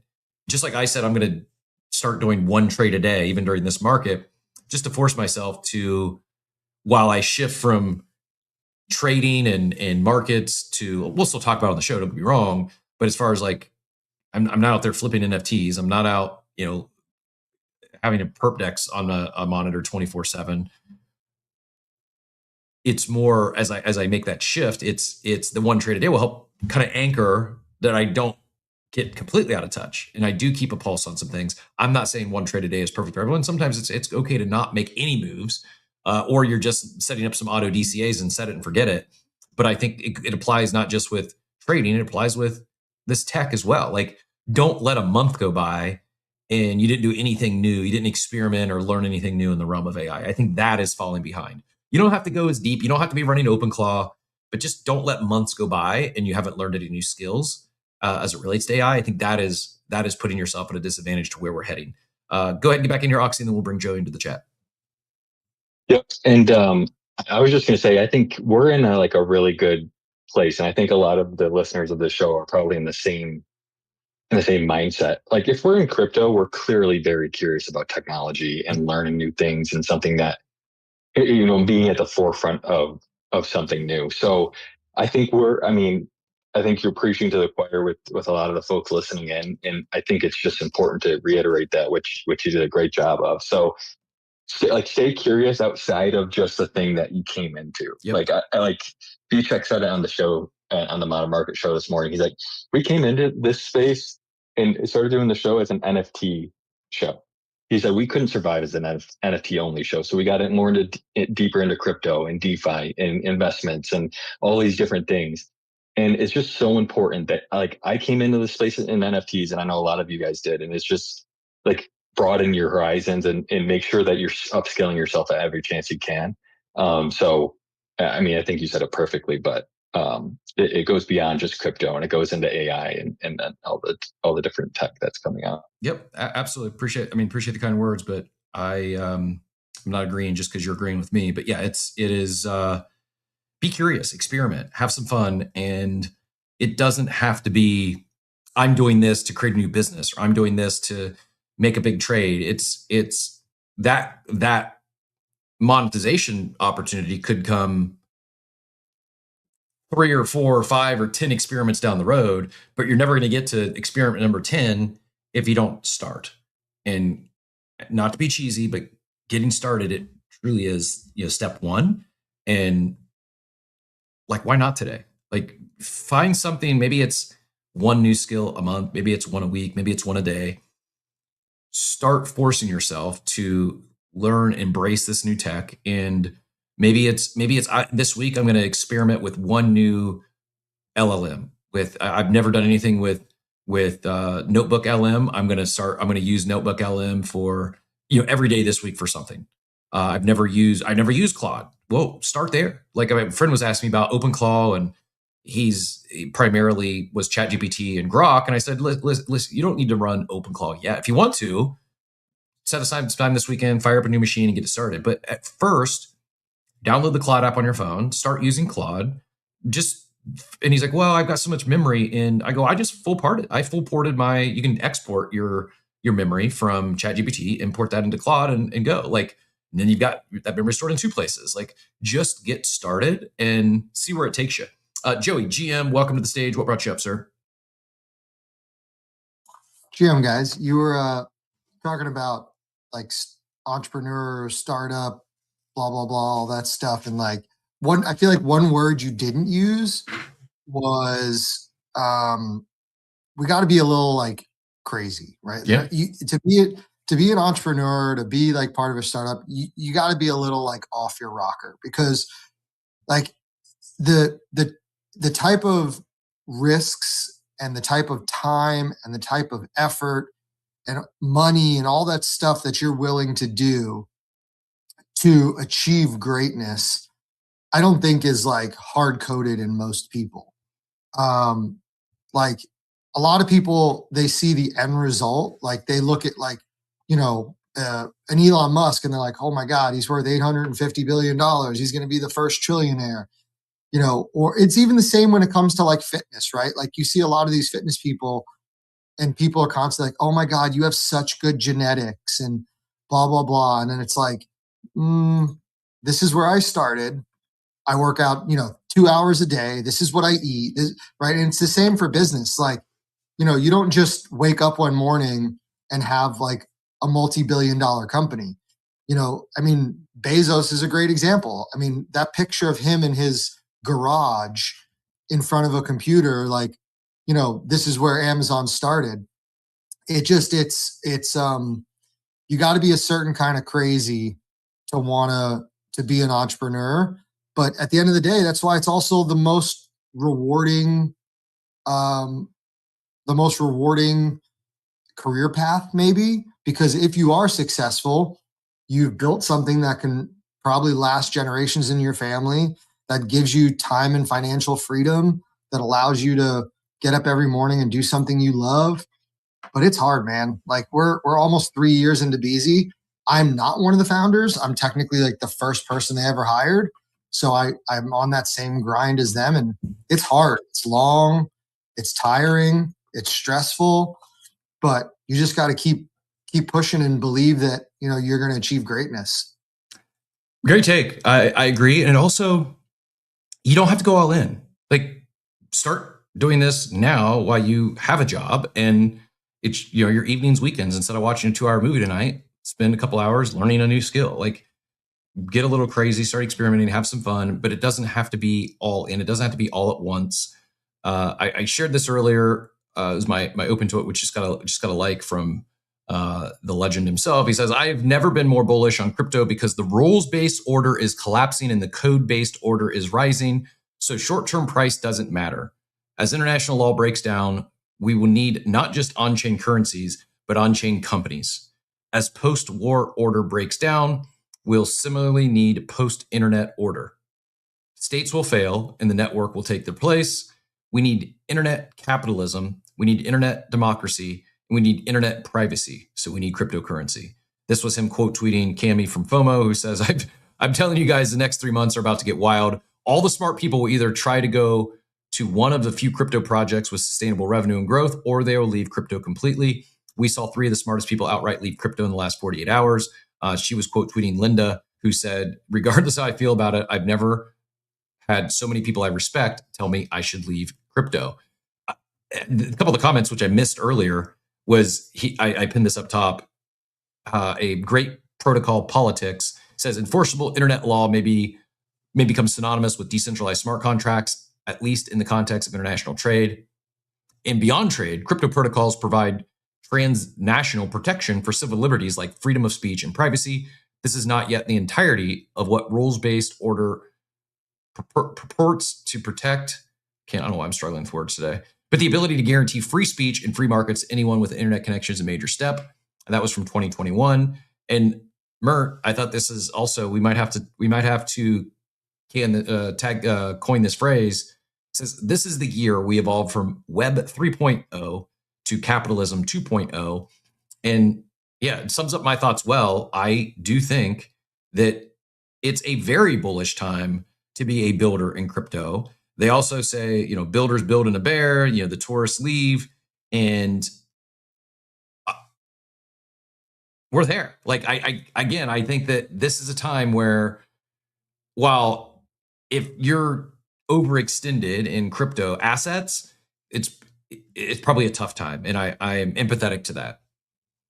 It doesn't, like, my bags don't feel good, but I'm desensitized from that. Like, to me, they're numbers on a screen. They'll go up, they'll go down, and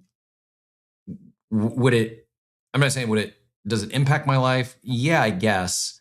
Probably more so in terms of, as I mentioned earlier, like, I would say I'm likely, as we start doing more outbound outreach for partners and sponsors, it will impact in a sense that'll lead to probably more no's. But at the same time, there's a lot less competition. A lot of others are giving up or partially giving up, and therefore while there might be less, VCs are leaving, fresh money's not coming in, there might be a smaller pool of funds. I think there's less people looking for their slice. Oxy, I saw your hand up there. We'll go back to Oxy and then back to Joey. Yeah, and you kind of started leading into like the area I wanted to talk about, and I think it was you don't have to go all in on something, I think is what the quote that you said. Yeah. And that I think that goes for, it goes for everything. And leading into this, working in crypto side of things, a lot of people are leaving. A lot of people are leaving the industry, whether they had, good valuable positions, or they were just, at something that was never going to survive anyway. A lot of people are leaving. And I think this offers a tremendous opportunity for people to work in the industry when the competition is very, very limited. Yep. And just like what I've talked about this before on the show, I started in crypto and it was a part-time thing. I worked at nights or early in the morning just to get the experience that I needed to land the position I am in today. And it's because I knew what I wanted, but I knew that I couldn't like full port gamble with my career by, trying to take on a job that, wasn't sustainable or didn't have the long-term range or whatever it was. So I did it part-time, and it took a lot of work. Obviously, I worked, at nights and in the mornings, and all of that. So like you said, you don't have to go all in and just like be like, all right, fuck it. Like you can, but you don't have to. Especially now that you have an opportunity to get experience when the competition is, shrinking because people are leaving. Get the experience that you need, and then find that position that is sustainable and long term and good in the right role for you. Because I don't foresee, once regulation comes through, once this kind of cycle that we're in ends, it's really hard for me to see another opportunity like today come around in the next 10, 15 years. Great way to put it. And I'll say this: hey, maybe we're wrong. Maybe things just go completely to zero, and there's no one left in crypto. All these businesses are coming on chain, all these banks and everything is getting, maybe it goes to zero, and everyone pivots back, and no one uses this stuff. It's possible, I guess. But as far as opportunities go, those opportunities are far less competition today than in the world where all Bitcoin and ETH and everything's at all-time highs and VCs flooding back in. Like it's much more challenging to get a foot in the door in those times than it is right now. And you don't have to be trading every day. You don't have to be buying anything. You don't even have to touch the markets. But I can't stress enough, like, pay attention to all this. Pay attention to what's happening on chain. Pay attention to AI. Experiment. Zane, I think, says it great in the War Room. Hope he doesn't mind me quoting him, but it's spot on. He says, I think a good place to start with AI is to be super selfish. You don't need to learn everything. Just learn the things that'll make your life easier and give you time back to do more of what you actually want to do.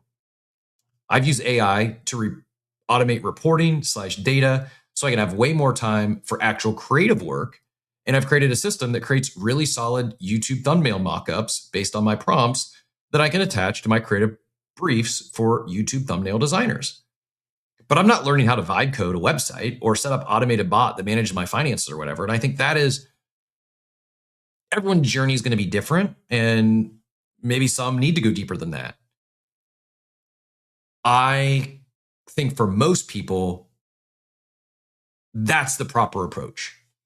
Find how can it help you in your day-to-day life? I'm similar in the sense that I've not vibe coded a website or a new app or even a CRM, but I use AI every single day, and it makes me more efficient every single day. Like, I'm not just using it for what I would use a Google search for.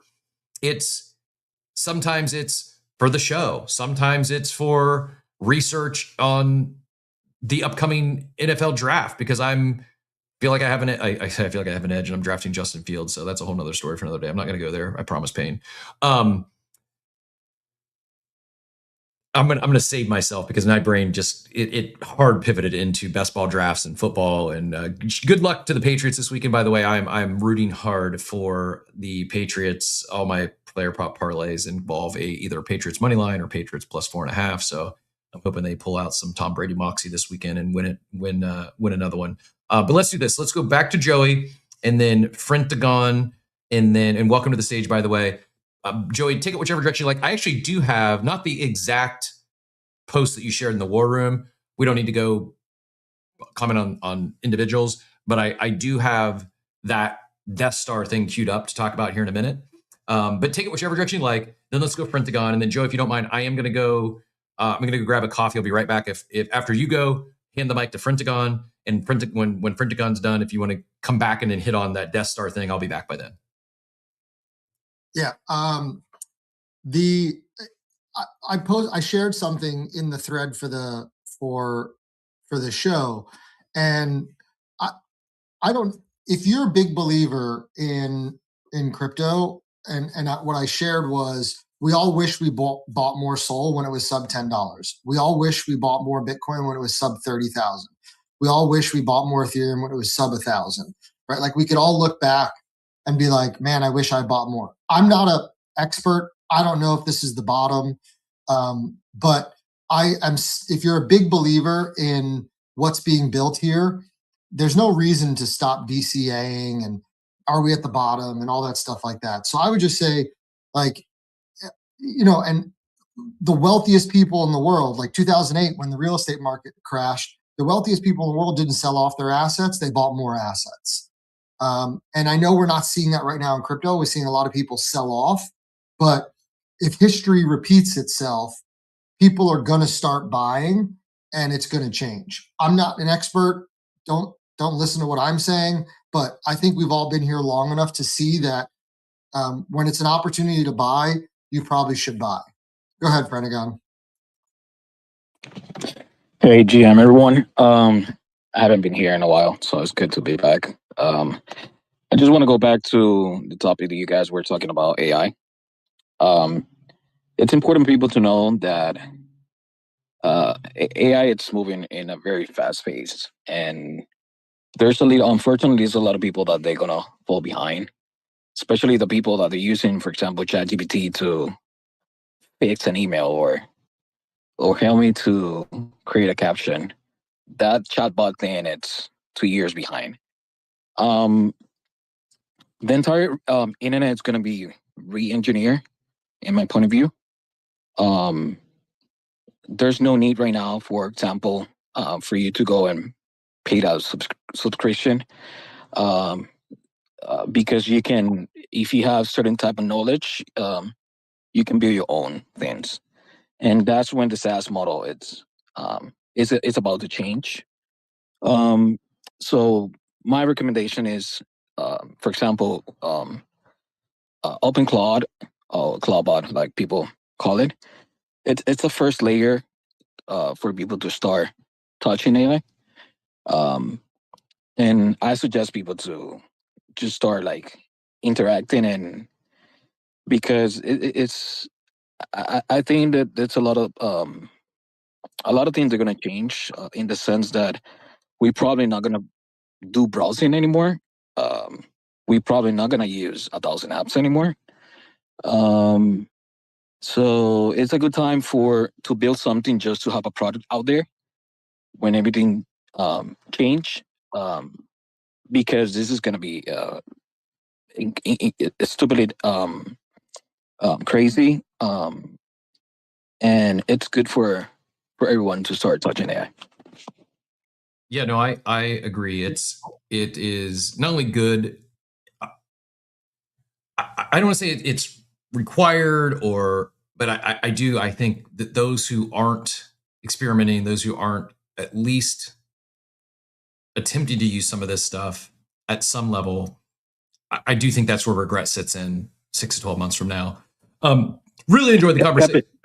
Captain, let me just say something else. It's AI right now. It's limited by humans. In what sense? In the sense that the AI that we know today, probably in December, is going to be crazy smart. So creativity is going to be the new restraint in the market. It's not going to be compute. It's not going to be how smart is the model. It's going to be creativity.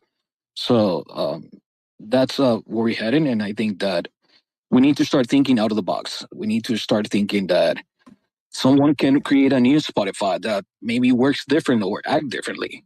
A lot of things will change, and it doesn't matter how big is the corporation. I think the disruption is imminent, and yeah. Yep, I agree. I do want to hit on, I really enjoyed the AI conversation. There's a couple other topics I want to hit on before we get out of here this morning. But before we move too far away, on the topic of vibe coding and using AI, gotta give a shout out to one of our favorites. Dort has vibe coded his first website, vibe coded website here over the weekend.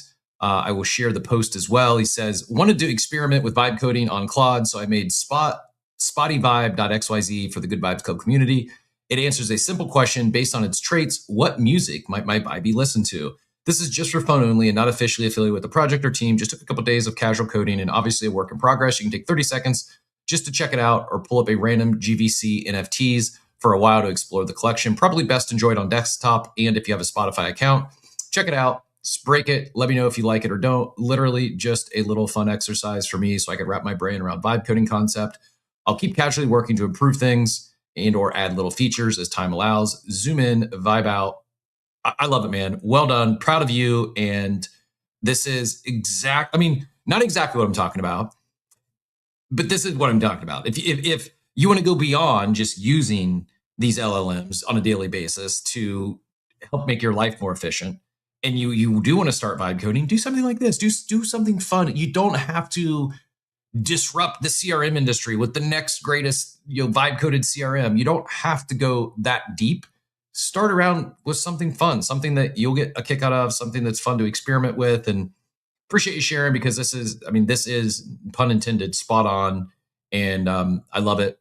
I will play around a little more later. I'm going to pin this up top for those that haven't seen it yet, but go give Dort some love on this. Go check it out, but also go give that post some love as well. That would be in addition to the YouTube sub this morning. If you're going to do two things for us here on the show, go give Dort some love on that tweet for leading by example. And great. Appreciate him as a friend, and also just being a leader in this space.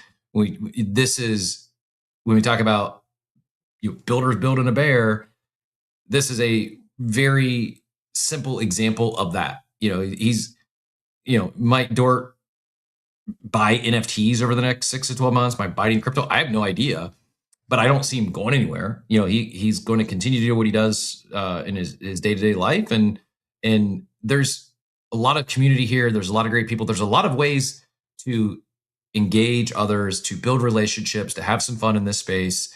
And we are at the intersection of blockchain tech and AI, the bleeding edge, I would say. And there's, you never know, you might vibe code something as a fun, casual project that catches the eye of someone else that leads to the next opportunity. The next door's opened because you took, a weekend and vibe coded a fun website that, is just for fun. He's not looking, I don't think anyways, to monetize this or, make it the next big thing, but it's a great start. And another place to start, shout out to Katie for sharing this, because I had missed it. Before we get into the last topic of the day, which is going to be this death strategy. And boy, I am not a fan, and it doesn't seem like the space is either. So I hope it is not well received. If so, it could be bad news for NFTs. But this, Katie shared from X Creators, it wasn't just the $1 million prize. They're running it back. This weekend, video takes center stage on the timeline. We're awarding $1 million, $500K, and $250K to the top 3 videos about Grok, created with Imagine 1.0. Create an ad that shows off what makes Grok powerful, hilarious, truthful, or game-changing. Your video must be created with Grok Imagine 1.0, be 30 seconds or less, and be submitted by quoting the original post in this thread. Entries will be judged primarily on verified home timeline impressions. Only US users are eligible. Apologies to all of our Canadian friends, but the Super Bowl is a US-based sport, I guess, for now anyways. As always, content that violates our policies is not eligible. The full terms are there. And the last post, they say, this is what video on X is about. Creativity, impact, and culture colliding in real time. Bring an idea big enough to shape the timeline. Agent says, US only, users only, so lame. I'm not sure what that's about. I don't know why they would just limit it to the US. I'm guessing there's probably some sort of some sort of sweepstakes law. I mean, it's not a secret. They've been getting just lambasted with fines and fees in Europe. And so I'm guessing it's probably just them playing it safe to where if they did roll this out globally or included, Europe, for instance, they would likely get hit with some sort of fine or fee for doing a raffle that some administration or regulating body over there didn't approve. I don't know. I'm just guessing, but I'm gonna experiment this weekend. This will force me to create some videos with Grok Imagine. Was not on my to-do list this weekend. Haven't done that yet. Do I have any? I'm a delusional optimist, but I don't have any visions of actually winning the $1 million, the $500K, or $250K. But I'll experiment with a little bit. I'll create. Maybe I catch lightning in a bottle. Have some fun. I think. And while I'm not expecting to win, 6 or 7 figures here, I do think we'll see a lot of this on the timeline. Some of you are going to hate it. I think it's possible. We talked Monday morning, and our favorite Super Bowl ads. Mine's probably going to be Claude, the ones they've already teased. But I think our favorite Super Bowl ads, it's likely, if not, it's certainly a possibility that some of those are not on the TV, but rather they hit our timeline during the game. And it's the maybe not even the winners, but I think you'll see some good creative content out of this. And I think more so than don't do it for the prize. The prize is going to drive it. And like I said, some I know will hate the cluttered timeline of Grok Imagine videos, but use it as a little bit of extra motivation or incentive to learn something new and is open up your mind to what you possibly could create using AI. In this case, videos. But yeah, Katie, thanks for sharing. I appreciate it. That's just X Creators is the handle, and good luck. I do hope someone from CT takes that down again. I'm not going to share it because it's well, I'll just say this: Beaver, who won the last $1 million prize, rocks him with Lady PFP and has had some colorful commentary on the timeline, to where some reporters reached out in the DMs and questioned like things about that. And he screenshotted and quote tweeted and said, "You no longer need a PR agent." So I'm going to say on the topic, if you want to go explore yourself, by all means. Yeah. Anyways, hard pivot into CyberKongz and this Death Star. I don't get it. I don't know why they would do this. We mentioned yesterday it had just launched, and there was a sweep on CyberKongz. It sent the floor up like 60% or something. In a second here, I'll go check and see what the where it's at currently. I've got 2 posts we'll share, and then if anyone wants to get in here on this or anything else we've talked about today during the home stretch, feel free to do so.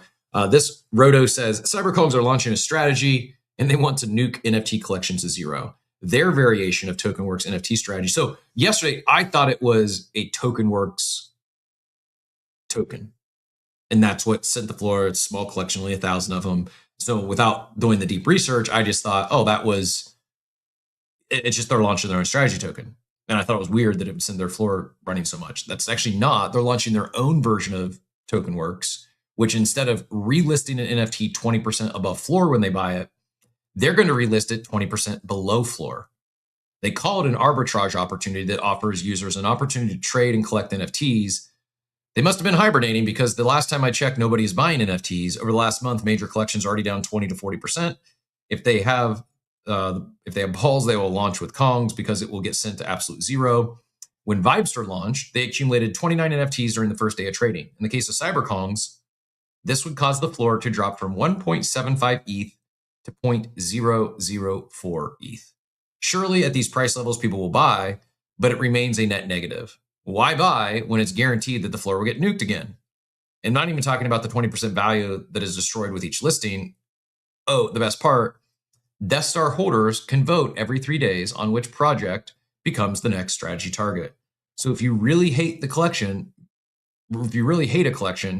make sure to accumulate Death Star and go vote. This is like blur farming on steroids. So we shared this yesterday. I did not read the full article. Shame on me.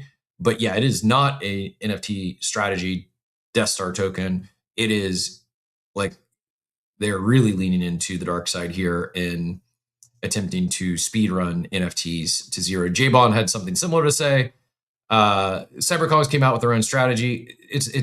Maybe I'm mistaken, but I do not believe it has anything to do with TokenWorks. I think they're building their own platform, calling it Death Star, using that same STR at the end to connect it to strategy. It says Death Star inspired by Vader's Death Star, selects NFTs, buys it at the floor, lists it 20% lower. That detonates NFT floors and gives holders buying opportunities. Here's how it works. Every 3 days, holders of at least one Death Star get a vote which collection they would target among predetermined lists. Death Star uses 9% of its trading fees to sweep the floor of targeted NFT collections. Death Star then lists the swept NFTs 20% lower than the floor price. Sold NFT proceeds go back into their treasury to buy Death Star and burn it. Why? This has a chance to increase liquidity flow, as humans and bots will likely go for NFTs listed at a lower price. However, could also detonate collection floors. Now, going back to Kongs, I just wonder if CyberKongz NFTs will be airdropped or dibs in buying Death Star first? If yes, that could explain why the collection pumped leading up to the announcement. In any case, we'll be watching. This will be a fun experiment. Kudos to CyberKongz. I disagree with the fun experiment and giving them kudos. It is an experiment, so I guess they get credit for that. But man, seems like as with most things, there's a range of outcomes. This just seems much more likely to be a very bad outcome than a positive one, and I'm not looking forward to this experiment playing out. What say you, Joey? Yeah, I think well, first off, the floor at CyberKongz is 1.6899, so I guess it's down 15%.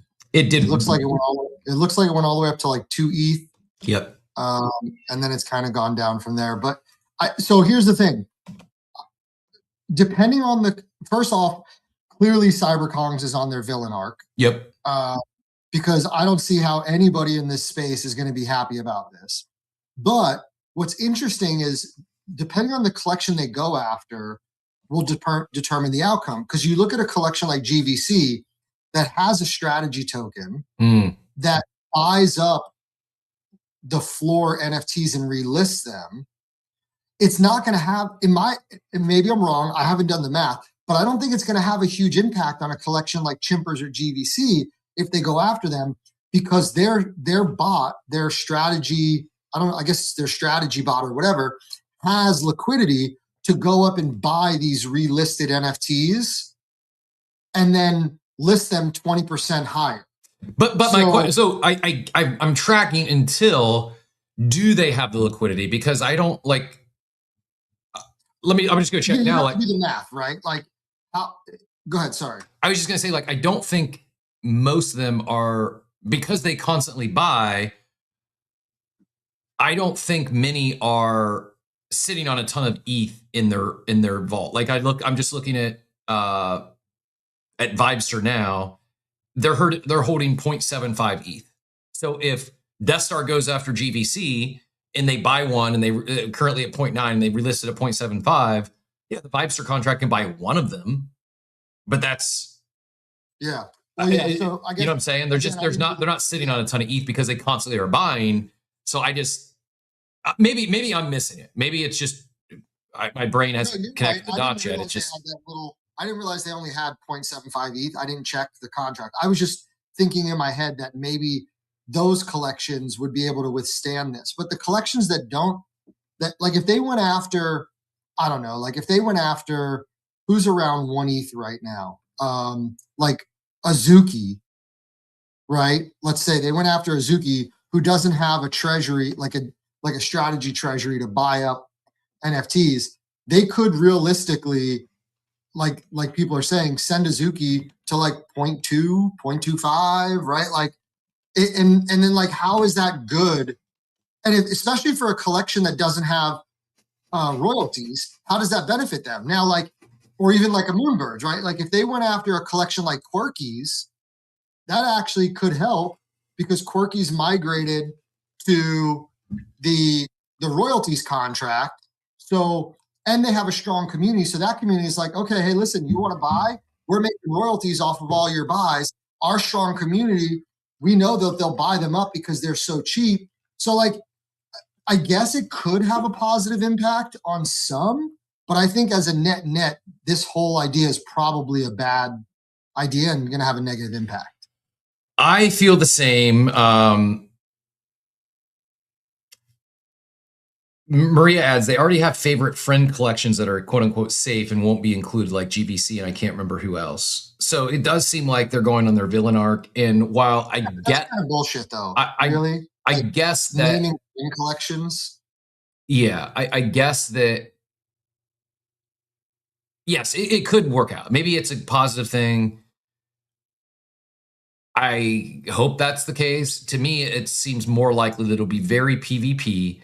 And it'll be like CyberKongz going after other collections. It just feels gross. I have just one opinion. I love Zane, who says, okay, this Death Star thing is awesome. I don't know how many people will be interested more than a day, especially in this environment, but he thinks the mechanics are fun. It's different. I'll give him that.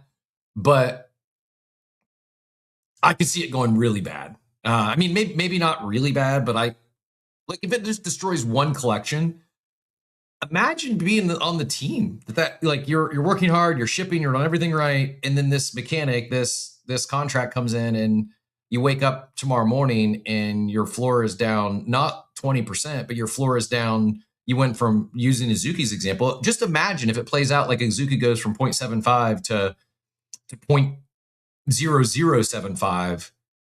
Oof.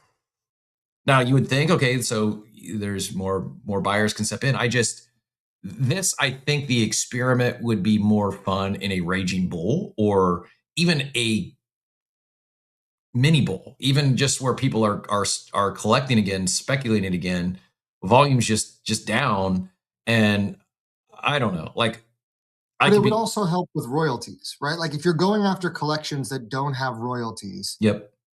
What's the benefit? Like the benefit is what? New people can buy because it's cheaper, so you get new holders. I mean, that's how they're spinning it. My read is that this isn't like, oh, we're going to help more. We're going to help new people get into these collections they want to get into. That's how they're spinning it. I think it's more of like this a villain arc, and they're just trying to take out other collections. That's how I interpret it, but that's just. I agree with you, but again, if it's a collection that has enforced royalties that hasn't had a lot of sales, right? So like think of a collection maybe that is still surviving, but there isn't a lot of trading. And if they have enforced royalties and Death Star comes in and starts buying up NFTs and then relisting them and kind of igniting a little bit of like, some trading with those enforced royalties, that's a nice little influx of money for that team. But again, that's only if you have enforced royalties. If you don't have enforced royalties, all you're doing is just crashing a floor without any benefit to the team. Yep. It's an experiment. I'm not gonna be too hard on people experiment in this place. Dort says Kongs versus Punks, can't wait. I mean, core memory for me in my NFT journey was the war on the floor, and then apes versus punks early on before PvP got out of control. I actually think I like producer Payne's take on this. I think this would be an interesting mechanic. This would be one I could get behind. So I was hoping it was going to be some kind of burn mechanic where I could nuke my dead NFTs for pennies on the dollars, not a Death Star, not really a Death Star what they're doing. Like instead of relisting them for 20% below floor, if they were simply burning everyone, now you're reducing supply. Now you're, I don't know. I think it's probably going to be close to a nothing burger because volume is down right now. And I don't know.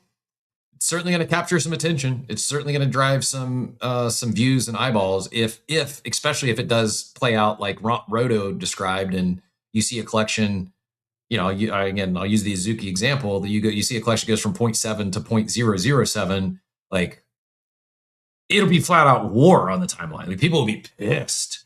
And the people coming into that collection, it's like, I don't think they're going to be welcomed with open arms. I could be wrong. I hope I am wrong. Jeremy, welcome to the stage. Please tell me that VFriends isn't the target number one from the Death Star team. Hey, Cap. Good morning. It's been a minute. Honestly, I wouldn't mind it personally. Really? Okay. Oh, and I'm very open on this. I love to see like the narrative flip. I don't know how it's going to play out, but I hopped up because I think there's a very important variable that hasn't been discussed, and you just brought it up. It's like, which collection is it going to be targeted at? Yep. Because if you target it at a collection like Azuki, which has had such a legacy premium, you're like, kicking someone while they're down. Yep. If you targeted a collection like VFriends, we've got dozens of people who would love a 20% discount on an entry, and we're going to welcome them with open arms. Wow. I think the other variable is like there's a big difference between targeting the Death Star at a collection on launch versus a month from now when there's not, I think conservatively you see like 25 to 50 ETH get loaded into these strategies on launch. Yep. From all the startup volume. So, I mean, on the one hand, like I almost feel like they should target it at themselves. Like I feel like that's maybe the noble thing to do, but more realistically, they should target it at punks or something that has a really high floor that people would love to get into at that discount. And because 20% is so steep that for a lot of these collections, there's just going to be that instant arbitrage. The bot will buy it, accept the WETH offer, and then list it, and then it'll probably get listed again to whoever that flipper is, right?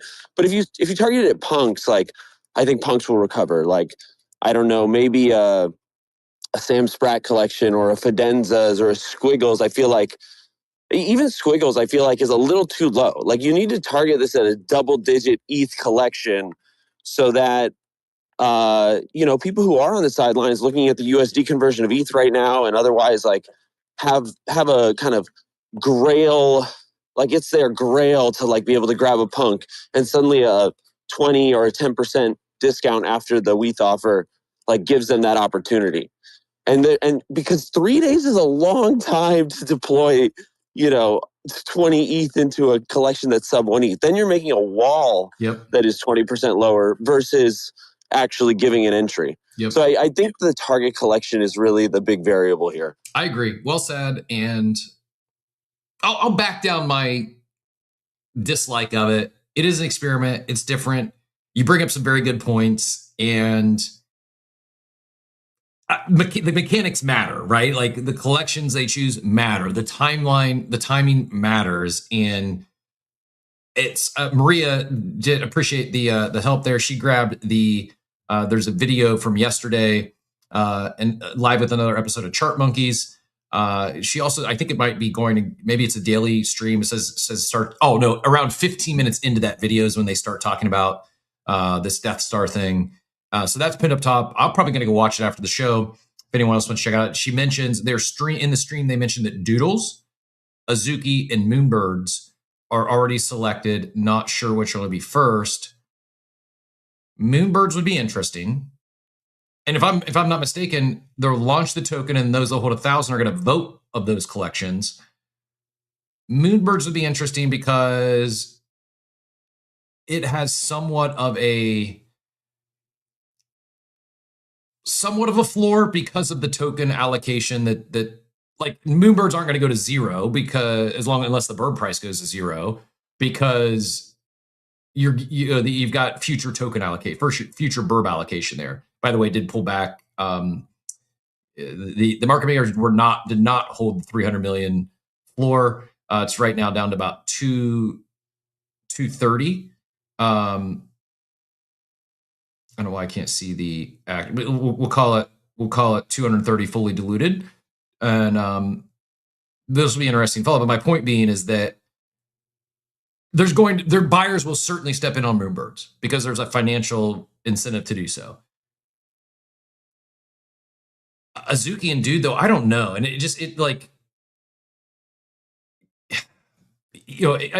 think it's probably somewhere in between, right? I think it's probably somewhere in between that, like, oh, this just plays out perfectly and it brings in some new great community members and they get in at a discount. A grail that they've been looking to accumulate forever. Now they had a chance to do so. Whereas Roto was on the complete other end of the spectrum. He's like, this is going to send, he didn't use Azuki, but like, this is going to send Azuki from 0.7 to 0.007. That's probably also unlikely, right? At some point, buyers step in. I guess where my brain first went is I really don't want to see a team that's actually really out there building get decimated by this, to like get just like truly killed by this. Not truly, but you know what I mean. I hope which as much as we might not like it, is kind of the emotional objective, right? Like the Death Star branding is incredibly creative. I'll give them credit for that. Yep. Like you just got a hat tip, even if I don't like. Yeah, I'm kind of like queasy at the thought of like how this is going to play out. But I wish they would target it at something that they know has latent demand versus something like a Doodles or a Azuki, which they do have latent demand, but it's not like, it doesn't feel like a powder keg. It's not like there's a short-term catalyst that people are, I just don't know that people are like space-wide looking for an entry versus something like, I don't know, Punks comes to mind as like, it would be a really good win for a lot of people. Yep. Otherwise, like I'm worried about. I don't love those first three options. That's where, like, I don't mind Moonbirds. I really do think Moonbirds, because of, not just because of the token, but they've got a little more motion right now. They've got, I mean, I don't know. Like, it's going to be interesting. I'm going to be paying attention. That's for sure. Like, probably not as an active participant, but it is something new. It is something novel. Holy cow. And I guess that was my first gut reaction. Is it made me queasy? That's a good word. Like, it made me queasy, like, for Doodles, for Azuki, like, oh man, this could end real bad. Probably doesn't, but yeah, do it on the V1 Punk. I'd like a 20%. I'm not gonna, even at 20% off, I'm not buying a Punk right now. And I also think there's also Punk buyers would step in, but yeah, fire off at a V1 Punk, bring that down from 1.6 to like 0.68, and I'm in. Doodles, just to give the numbers, Doodles sitting at 0.42. Down 1% on the day. Azuki at 0.7, down 2% on the day. And Moonbirds are back up to, or they're down 1%, but still 1.14. Like I said, that because they have that token allocation, there's also some, buyers will step in at some point. I was talking about the NFT winners over the last day, and I would be remiss if I didn't shout out VFriends, especially with Jeremy on stage here, not to glaze him, but up 8% on the day during this crypto bloodbath, up to 1.26 ETH floor. And I've said it on the show, so I can say this without coming across as a pure glaze because you're on the stage.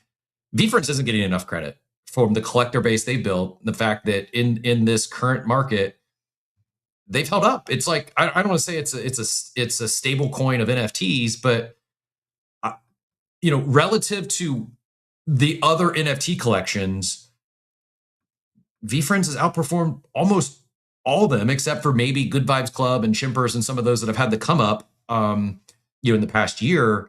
It is really impressive, and I think it's a testament to Gary, the team, yourself, and how you're building with this collection. And I would love to say it is just the rookie card, but I am appreciative of you've found ways to. While no promised utility, any promised utility is done. The 3 years the conference came and went, but there's, I think a big part of utility is access, and I think that's one of the things that VFriends does as good, if not better than anyone in the space, by making your brand loyalists, your brand ambassadors really feel a part of something and getting that support from the team, from Gary. It's just like it isn't. And I think Payne might have reached out, but it's one that where I sometimes need a reminder. It may not hit my timeline, it may not hit my feed all the time, but I'll tell you to your face, or at least your ear, since you're on the stage here.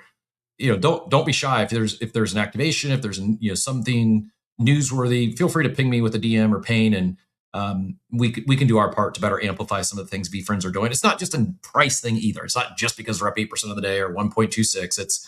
I do believe that there's correlation, causation there, that the reason they've held or climbed is because a lot of the things the team is doing, and Gary from the jump has been building with a long-term timeline. And I think you're seeing some of that play out now in this current market. So well done. Please pass along my kudos to the rest of the team.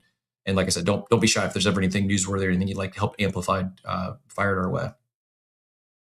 I appreciate that so much. I switched to Wi-Fi. Do you still have my cert? Can I keep you? Yeah, that was really, it was really kind. Something fun that happened yesterday, which is driving that increase, is we worked with Rarible for a while to streamline onboarding with Privy Wallet and Crossmint, and that's been really great. 3 clicks and you can get an NFT. In the background, we're very bullish on live shopping. Mm-hmm. We've been live streaming on Fanatics Live, on Whatnot, eBay Live, TikTok Live.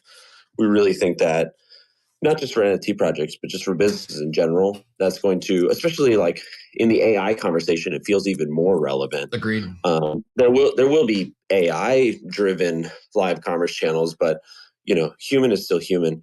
But Rarible, to their credit, when they heard that we were so interested in live commerce, they were like, well, what would it take to do that on Rarible? And so we've been working with them on that for, 4 or 5 months. And it got to the point where yesterday we did the first kind of alpha test. So yesterday was the first time we I don't know.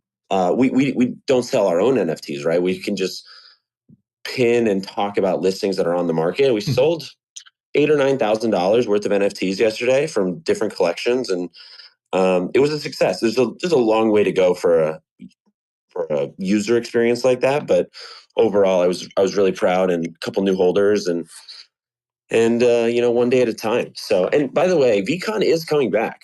I wish I knew when. I wish I could tell you when, but like that's also a big part of, I think, the outlook is IRL events, whether it's at Comic-Con or our trading card game tournaments or eventually a VCon. I think like the IRL component of the VFriends community is still a big part of the value offer. I would agree. I would agree wholeheartedly. For those that aren't in the weeds and don't want to wait for the next VCon, are there localized events? Are people getting together to play the game? Like, is there anything between now and the next VCon? Is it around like the national card shows? Like, where might people be able to experience that VFriend community in real life between now and the next VCon? It's a great question. We're actually working on a more publicly visible calendar of our events, so it's easier to discover that. We have a tournament in Texas in March that we're collaborating with some community members on. They do this thing called the Texas Meetup. It's the third year running, and we're using that opportunity to host our next event. But no, most of the stuff is pop up at conventions.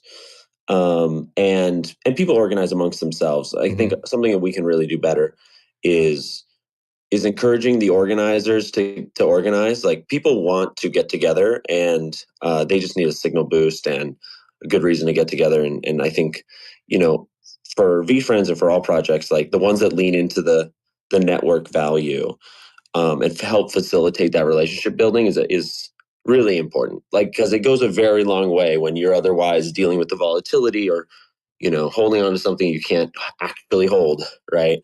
Reminders of the real value is key. Agreed. I know I've said it before, but if you haven't heard it, VCon, I made it to 2 of the 3. Wasn't able to make the LA one, but the best crypto conferences I've been to, and it's not even particularly close. I would say, in fact, maybe the best conference I've ever been to, just from the speaker lineup to how they treated their speakers to the community that's there. Like it's hard to be in that environment and like have a frown on your face. It's hard. Like, Teacher Katie, our reigning community member of the month here on Coffee with Captain, is like, she's like walks around VCon like a queen. Not that she's walking around like that. It's just like, she's so well, loved in that community. And it's like a VCon is you get to meet hundreds, if not thousands of people like-minded that are kind and friendly individuals. Like it's the environment is second to none. It doesn't, I know it's VCon. It's not a crypto conference per se. It's just speaker lineup was great. Yes. And I think that goes toe to toe with any conference I've been to, but the environment is a one of one. Like I've been to hundreds of conferences and trade shows, never been in an environment like VCon is with the people that are there, from the main stage to the side events. It really is to taking over a city. I was in Minneapolis, in Indianapolis, and just incredible experiences. I will be looking forward to the next VCon, and I've had a flash up here a bit ago, but it wasn't just this activity. The other thing I think it does speak volumes for the collections and collectors collecting and the community that's being built is within the last day, you had a entrepreneur elf that sold for 3 ETH, sending the current floor on that edition to 80 ETH if you want one now. And then another Gratitude Gorilla also sold for 3 ETH. Top offer on them right now is 2.25 and a 5 ETH floor. Like, correct me if I'm wrong, there's no immediate or short-term utility on a Gratitude Gorilla or an Entrepreneur Elf, or is there? Is this just people collecting what they want to collect, and maybe they're going for a rare? Like there's really the collectability aspect, not, oh, I'm getting a Gratitude Gorilla because that's going to get me front row at the next VCon. Am I accurate in saying that? It's just collectors collecting? Yeah, that's right. Entrepreneur Elf got a lot of attention in our Chrome set because we had an insert called Entrepreneur Elf's Favorite Entrepreneurs that featured characters like Gary, of course, but there was Dana White, Stephen Ross, Michael Rubin. They all had autos in the product. That was fun. Like those characters, they're just in the list of, arguably top 10 to top 20. Makes sense. So it's a moving target, because some person's number one character is another person's like top 50 or top 100. But the gratitude gorilla, I think, has always stood out because number one, apes are important in crypto. Yep. Starting from CryptoPunks and then really established further with Basie. And gratitude is massive in the kind of mind share of the things that Gary thinks are the values that people need. Yep. Right. And entrepreneurship is just in his blood. Right. Like, for all I know, entrepreneurial is Gary. Right? It's great. We'll see as the stories roll out. But actually, you reminded me, big shout out to teacher Katie. I love her the most. Legend. And she's doing a meetup in Boston for VFriends to celebrate Tech, who's another VFriend. They're doing a baby shower for him on the 21st. So just, what is that, 2 weeks from now? In Boston. If you're in the area or can make it, hit up Katie. They host it at Tech's restaurant. They've done it many, many times. It's a fun time. There's a good contingent out there. I love it. It drives home everything I was saying about the VFriends community, about teacher Katie. Like, people, we joke, we're here about, for the friends we made along the way.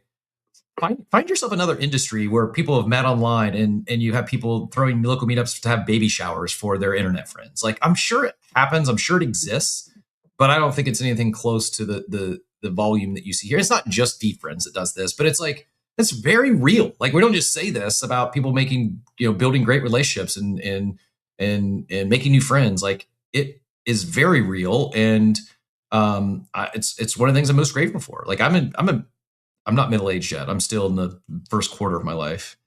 You're young as fuck, Cap. You're young as fuck until the day you die. But there's very few opportunities for people my age, or even, I'll just say post-college, where you can make hundreds of new friends over the course of a few years. Like, real friends, not just passing by acquaintances or coworkers or colleagues that as soon as I quit, I'll never talk to again. Like, if I see Jeremy walking down the street, I'm giving him a big hug. Like, and we're not DMing every day. We're not, but same with teacher Katie. Like these are I consider you all friends, and I'm grateful that you're all here. I'm grateful that you tune in every day. You add to the value to the show, and it is like, it's why I'll keep coming back every day, because whether there's 1,000 people in here or 10 people in here, if we're having an impact on even one person's life, it's worthwhile for me to keep showing up. And really enjoyed the conversation today. I think we kind of ran, conversation I wasn't planning on. We did get deep on the AI crypto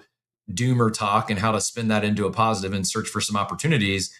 And to tie it all together, someone was saying earlier, like, if you're not sure where to go, if you're not sure what to do, if you're looking to make deeper connections, find an in real life event. Find one of these meetups. Find one of these events that resonates with you, something you're interested in, and show up. Like, I know Jack was on here yesterday. He's gone to Hong Kong Consensus, I think next week or coming up soon. Maybe that's that's a 24-hour flight if you're here in the States. You don't have to go to everyone, but find one that's close to you. Find somewhere, whether it's a big conference, or a localized meetup. I do think you're hard to imagine going and leaving that and feeling, that was a waste of time, especially if you find one that is things you're interested in. It's people you already have at least some sort of basic connection to or relationship with online. Real power in those in real life meetups, and big fan. And as I said, really looking forward to VCon coming back. And I think when it does come back, I think it breaks out of, like, where there's people like myself that have called it, the best conference I've attended in crypto. I think it becomes more widely accepted, especially because, kind of like we were talking about earlier, as people leave and less conferences, there's less builders, there's less people, less participants, less conferences, the pie might shrink a little bit, but the opportunity to grow your piece of the pie becomes much more realized. And I'll end with this. Zane's on one today, talking about the Death Star strategy. I don't know exactly what the hell it's called. But anyways, he says, if you're going to be a villain, go all in, be a real villain. Pulling back punches on mechanisms like this make no sense. So he's here for the blood. It's going to be interesting. It's going to be, I guess we could say, fun.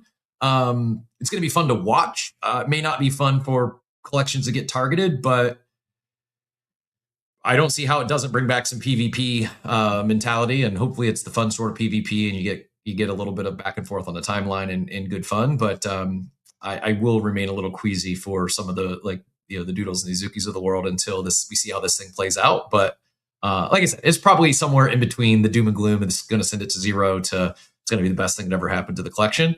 I do appreciate something new.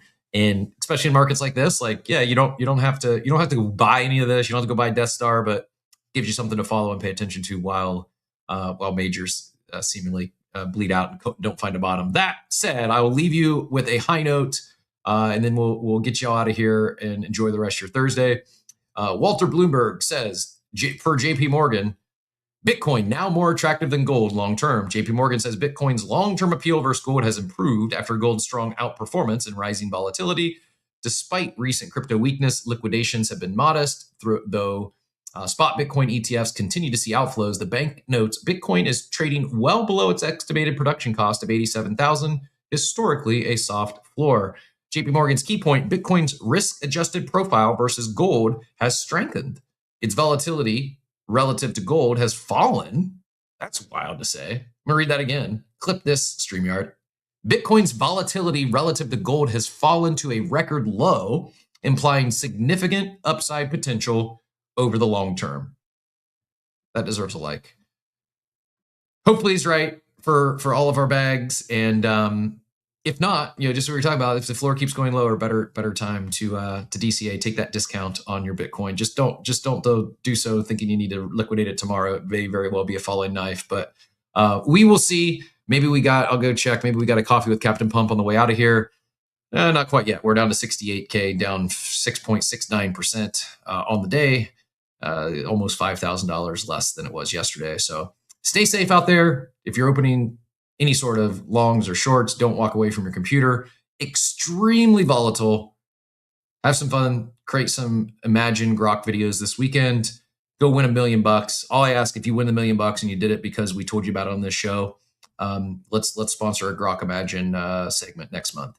With that, hope everyone has a wonderful day. We'll be back tomorrow to finish off the week, heading into the weekend, and maybe we'll do some Super Bowl squares or something to for some fun stuff. But as always, appreciate y'all being here and have a wonderful, wonderful day, everyone.